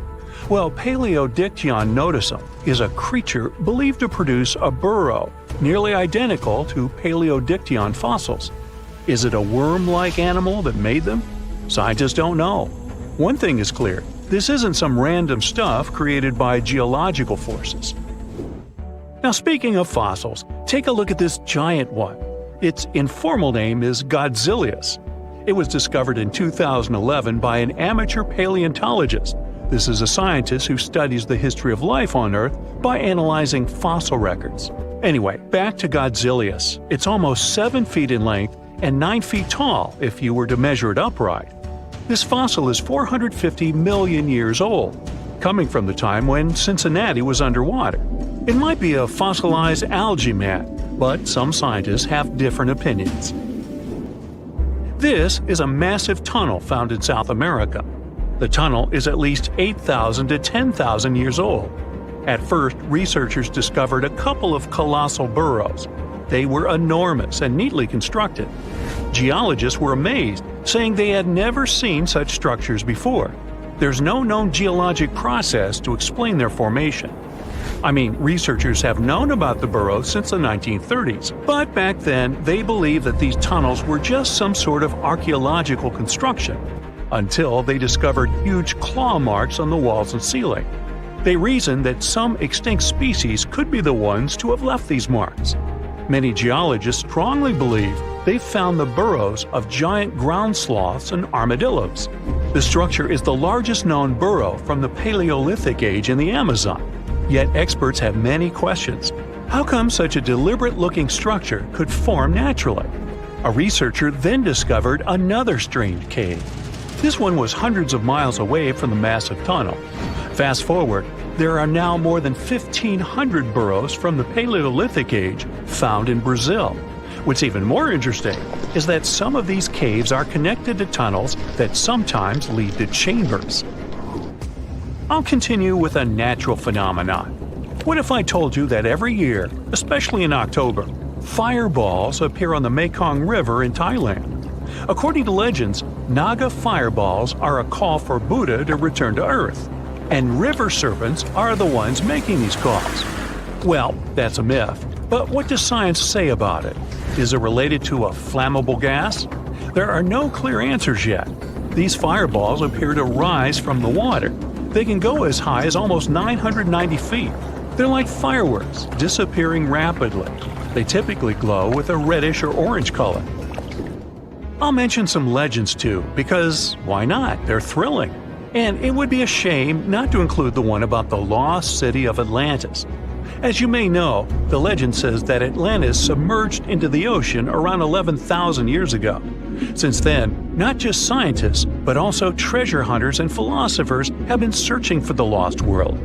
Could Bimini Road be a trace? In 1968, a diver found strange stones off the coast of North Bimini Island in the Bahamas. The stones look human-made. It's like they were evenly spaced out and laid in an orderly row. It baffled scientists, but not for long. Carbon dating analysis of the blocks revealed that geological forces created the road naturally. There weren't any tool marks or signs indicating that the blocks had been stacked or something. The research is continuing, but yeah, scientists generally believe that the rocks were created by erosion. Well, I guess the time of Atlantis hasn't come yet. Okay, picture this. You're wandering on the beach, and you see dozens of octopuses walking past. In 2017, a group of people from Wales witnessed exactly this. Why did these creatures come out of the ocean? No one knows the answer. The group reported that they had seen 20 to 30 octopi crawling on the sand. The people looked for some signs of injury, but found nothing. They said that they had carried the animals back to the ocean. Interestingly, these creatures kept crawling onto the shore when people were asleep. Experts say that it's hard to be sure of the reason that pushed the animals to the beach without conducting a physical examination. They're still speculating about the reason behind this unusual and rare occurrence. Could it be overcrowding? Furthermore, the octopi were well armed. A separate study points out that the more fishers hunt large animals that feed on octopuses, the more the octopus population grows. Maybe that's why these creatures have to go farther to find food or shelter. But without proper research, these are only theories. There's a lot we don't know about space, too. So here's a bonus fact about the yellowish source of life in the solar system. Scientists have discovered a new type of wave inside the sun. These waves move in the opposite direction to the sun's rotation. Plus, they move super fast, so fast that it's beyond our understanding. Researchers have different theories about the function of the waves. If they figure out their role, this could give them additional insight into the processes happening inside the sun. And yes, the octopi were well armed. At some point in its long and very interesting history, our dear planet Earth was sort of snoozing, just doing its planetary thing, spinning around the sun. And then, bam, life starts getting fancy. plants and animals start strutting their stuff, showing off their complexity. Fast forward a bit, about 65 million years ago to be exact, and a cosmic disaster strikes, or at least that's what we presume.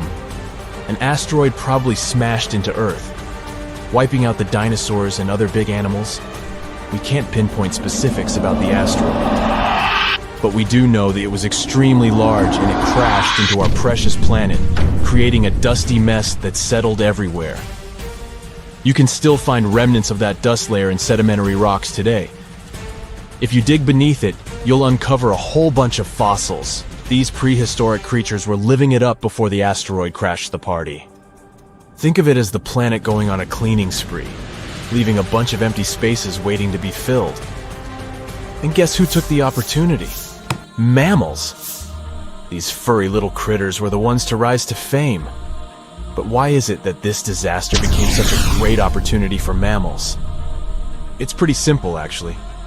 With no big bullies around, they grew, multiplied, and had a population expanse. All kinds of mammals joined to fill in the blanks. Primates, rodents, basically, the whole furry gang. We're talking about placental mammals, marsupials, and even egg-laying mammals, adding some serious variety to the mix. We like to think of primates as our closest relatives here on Earth. What's their story?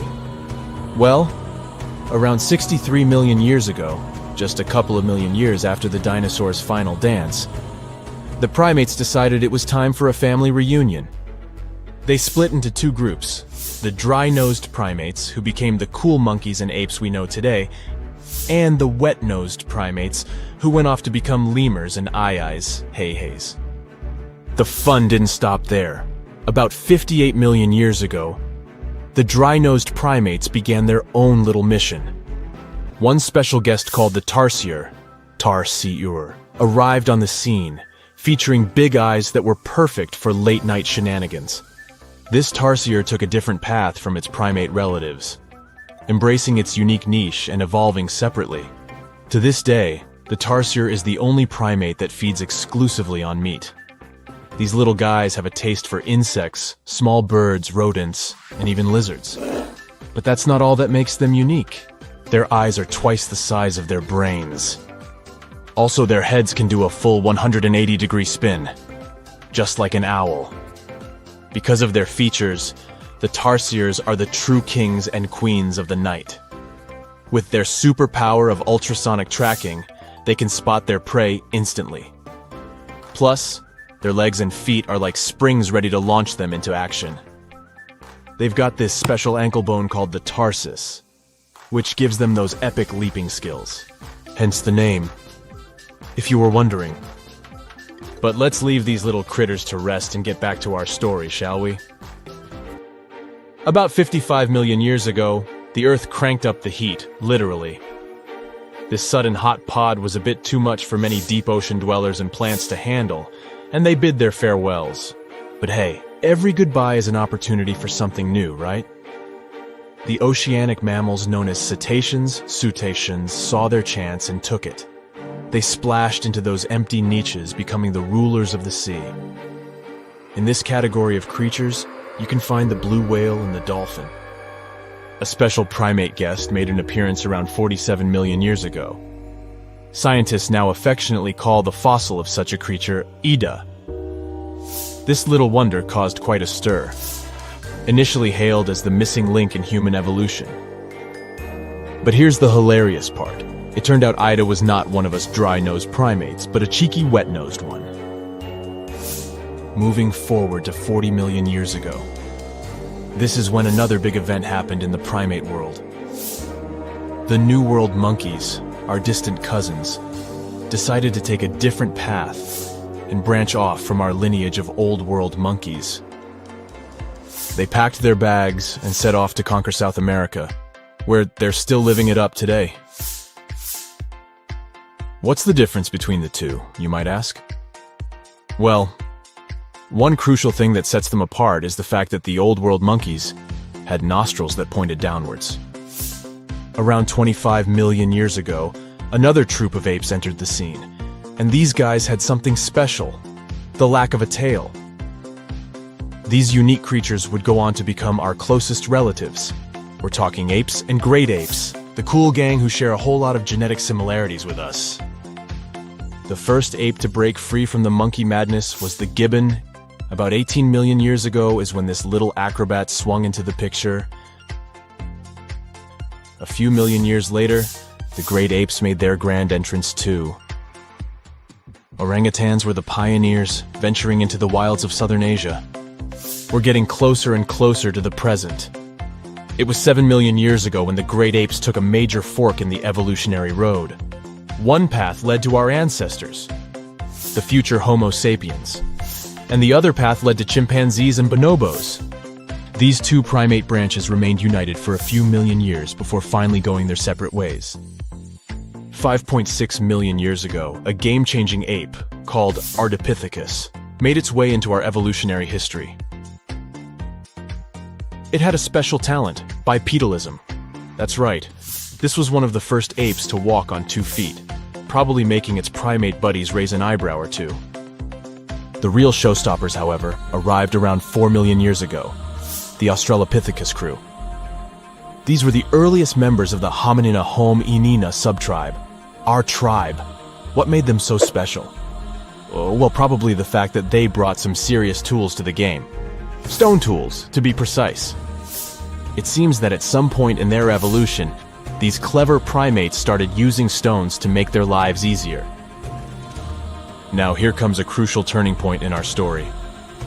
About 2 million years ago, our ancestors faced a food shortage. Survival of the fittest was the name of the game, and 2 strategies emerged. Group 1 went for stronger jaws, allowing them to chomp on tough foods like nuts. Group 2 had a different idea. They opted for weaker jaws, but bigger brains. They wanted access to a wider range of food options. Obviously, the bigger-brained group took the prize. And here's where our gang comes into play. Around 2.5 million years ago, a type of primate also known as handyman made its mark on history. These clever beings had larger brains and knew how to put those neurons to good use. About 1.9 million years ago, a new star emerged, Homo erectus. These creatures not only walked upright, but also had brains that were almost twice the size of the handyman's. They took the world by surprise, becoming the first of our direct ancestors to venture out of the African continent. They even knew how to tame fire. Approximately 700,000 years ago, the world witnessed a culinary revolution. The earliest evidence of cooking appeared. And around 500,000 years ago, our ancestors decided it was time to become a bit more fashionable, donning the first evidence of clothing. Our very own species came to be just 300,000 years ago. Told you we were late to the party. But the world was never the same after the appearance of Homo sapiens, the anatomically modern humans. Alongside our other relatives, we emerged, ready to conquer the world with our innovative minds and complex societies. The exact path of our evolution remains a bit of a mystery. But what we do know for sure is that Neanderthals joined the party around at some point too. As Homo sapiens flourished, so did our capacity for language. Modern speech is believed to have emerged almost hand in hand with our species. We started expressing ourselves, sharing stories, and shaping the world with our words. So, there you have it.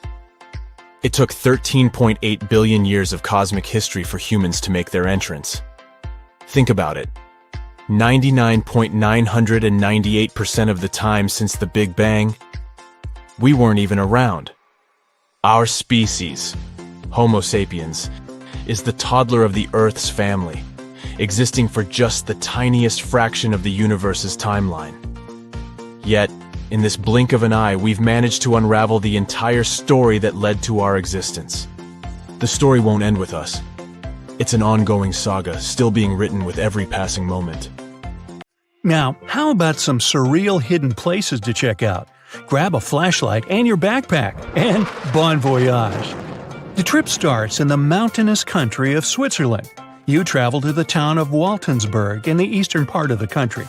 It's raining and it's very cold. But you still make your way to the bottom part of a mountain, where your first adventure awaits. After climbing up high in the mountains, you see a strangely shaped castle. To get there, you must walk up an extremely narrow pathway. Don't look down, you think to yourself.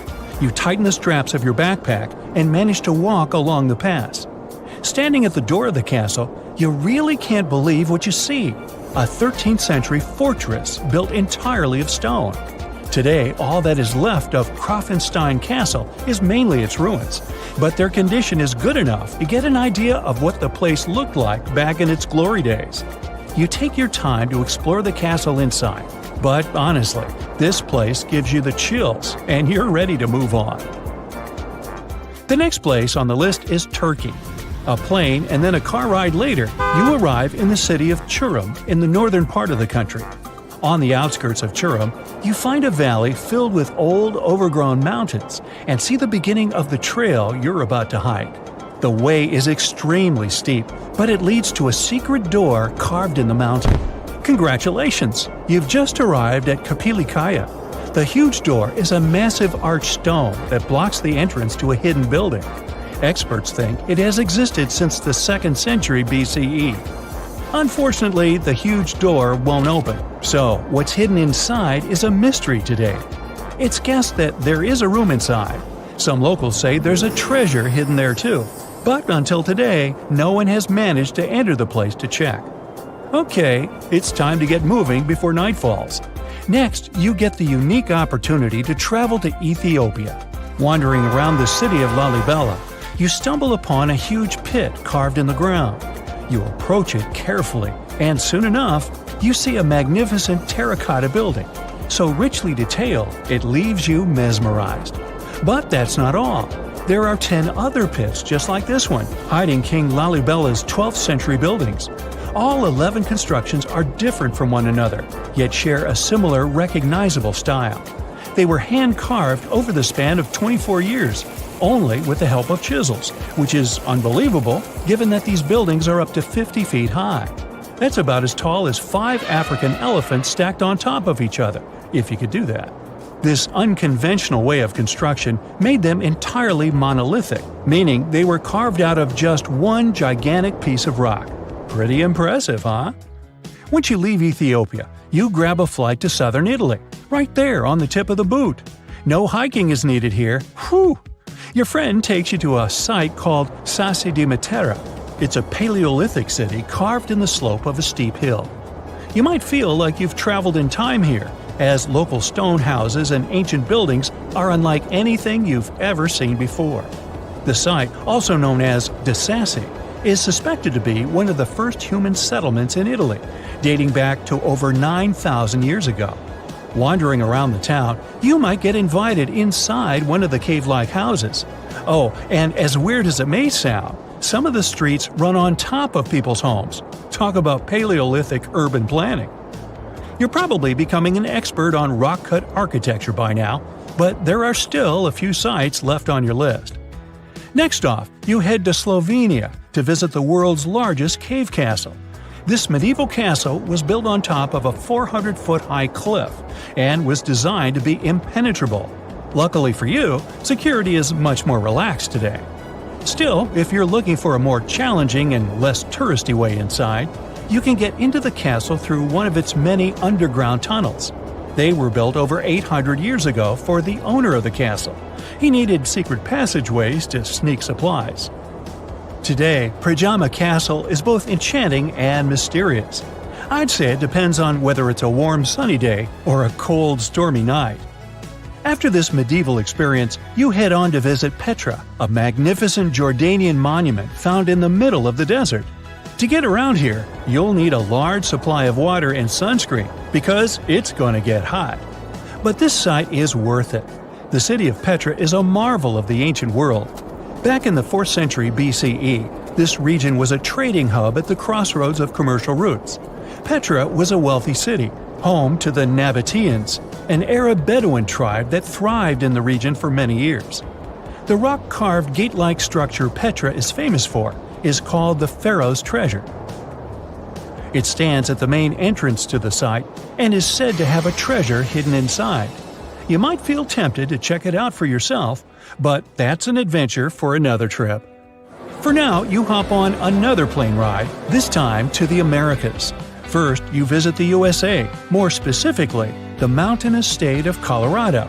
You make your way to Mesa Verde National Park. There, in between the greenery and abundant vegetation, you'll find over 600 dwellings built in the cave beneath the cliff, carved deep into the mountainside. This ancient village is now considered a heritage site. The local Puebloan tribe built it back in the 1190s. One of its main buildings is called the Cliff Palace. It's a multi-story construction built from sandstone and mud mortar. The palace alone housed over 150 rooms. If you're feeling sporty, you might want to visit the balcony house. To get there, you'll have to climb a 32-foot ladder. You'll get to see a mid-sized village of 38 rooms, including 2 kivas. Those are traditional chambers that were built by the Puebloans for ceremonial purposes. Still, in the U.S., you make your way to the hills of South Dakota.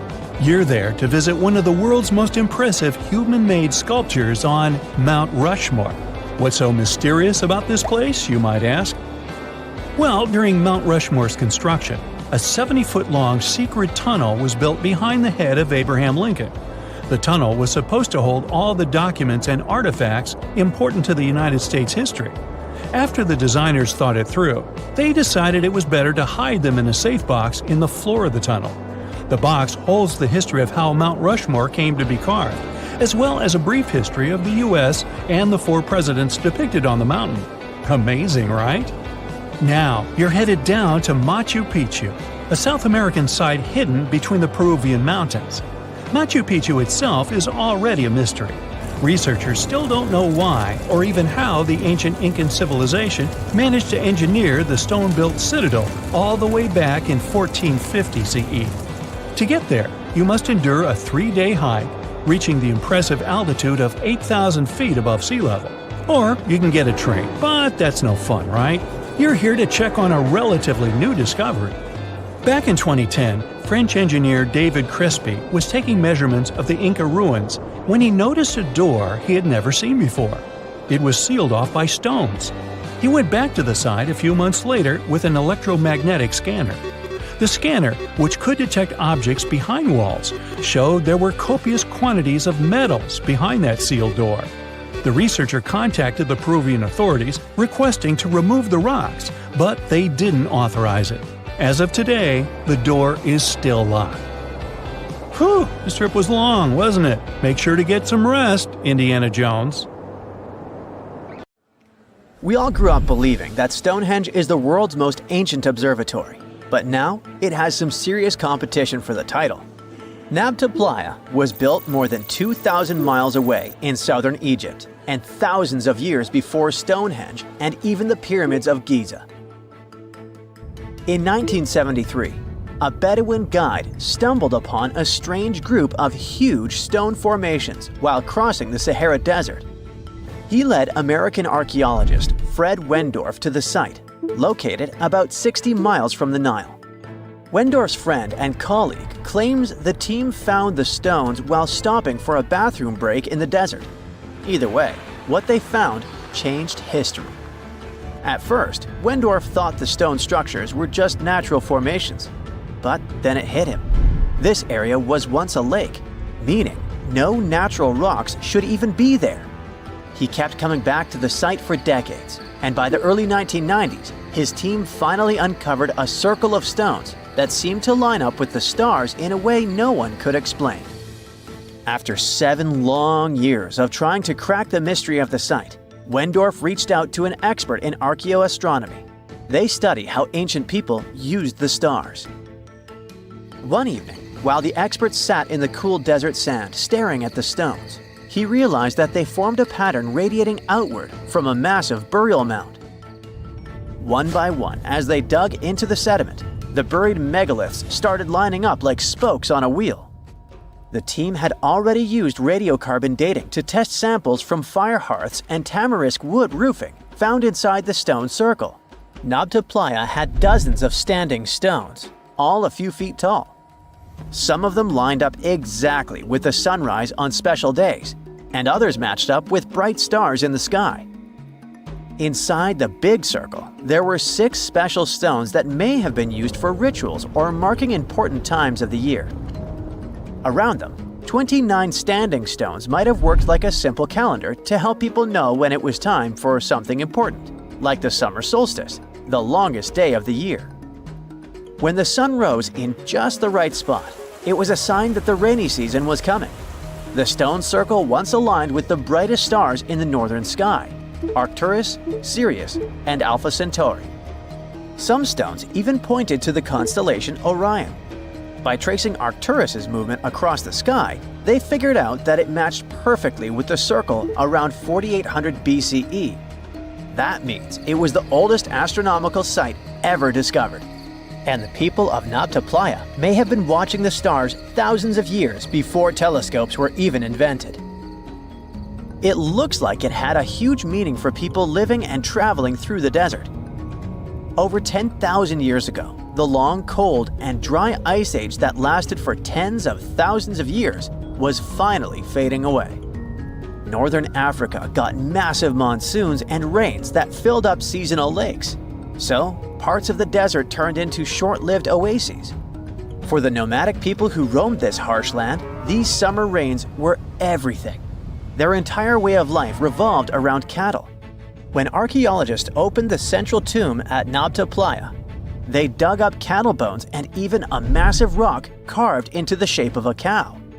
The people who built it used the stars to guide them and find hidden watering holes like Nabta Playa, which likely held water for about 4 months a year, starting with the summer monsoons. But there was no North Star back then, so instead they navigated using bright stars and the way the sky seemed to spin in circles above them.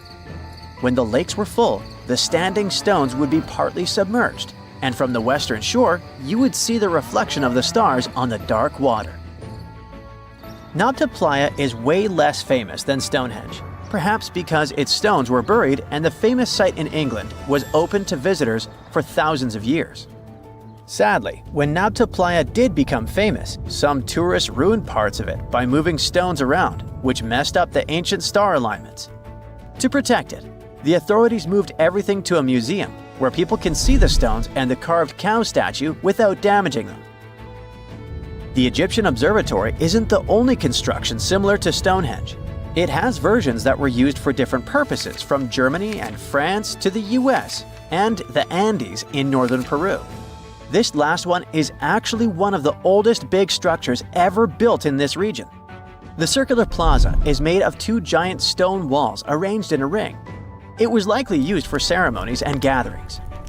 Scientists have carbon dated it to be about 4,750 years old, which means it was built before the Great Pyramids of Egypt and Stonehenge. The plaza had 2 entrances and a special layer of clay, soil, gravel, and charcoal underneath. It was carefully planned and built. Archaeologists also found ceramic pieces, quartz crystals, and gemstones at the site, so it was definitely a special place. People visited it for centuries, but at some point it was sealed off, probably because of changing beliefs and traditions. The most recent discovery was the remains of a large timber circle roughly the same age and with parallels to Stonehenge, all the way up in Denmark. This open-air structure was likely part of a special area where prehistoric people from the late Neolithic and early Bronze Age gathered for rituals and ceremonies. The circle was made up of 45 giant wooden posts, forming a huge ring about 100 feet wide. The wood is gone now, but scientists believe tall timbers once stood in the holes and created an impressive wood henge. No one knows exactly what these circles were used for, but archaeologists have found animal bones and food remains at similar sites. So people probably used to gather there for feasts and rituals. In 2024, scientists found 2 ancient stone circles from the Neolithic period in Dartmoor National Park in England. Some archaeologists believe they might form a sacred ark. Many of Dartmoor's stone structures were built in a curved shape on the high ground in the center of the area. A long time ago, Dartmoor was covered in forests, so people may have used the high ground as important markers. One of the newly found circles fits inside this ark, but the other one is outside of it, to the north. This could have been an entrance point into the Ark. There's also a raised bank of earth near the stones, which looks similar to other famous Neolithic sites, like the Ring of Brodgar in Scotland and Stonehenge itself. This means the people who built these circles may have visited Stonehenge or been inspired by it. Archaeologists in Oman found ancient stone monuments called tralith, which got the nickname Arabian Stonehenge. They were finished about 2,000 years ago, but no one knows for sure who built them or why. Scientists also found stone hand axes that are incredibly old, between 300,000 and 1.3 million years old, from the time when the first humans left Africa. At another site in central Oman, archaeologists discovered a Neolithic tomb from around 5,000 to 4,600 BCE. There are 2 chambers with the bones of dozens of people inside beneath a giant megalithic structure. Nearby, they also discovered rock carvings that were made by people who lived in the area. And then there is another Stonehenge look-alike, this time in Saudi Arabia, that was used as an apartment complex thousands of years ago. Archaeologists discovered a total of 345 stone circles by looking at aerial photos of a lava field. Each circle is between 13 to 26 feet and has at least one large standing stone in the middle. These structures still have remains of stone walls and doorways. Stone circles like Stonehenge are often linked to ceremonies and rituals, but scientists say that many early houses were actually built in round shapes, and rectangular homes only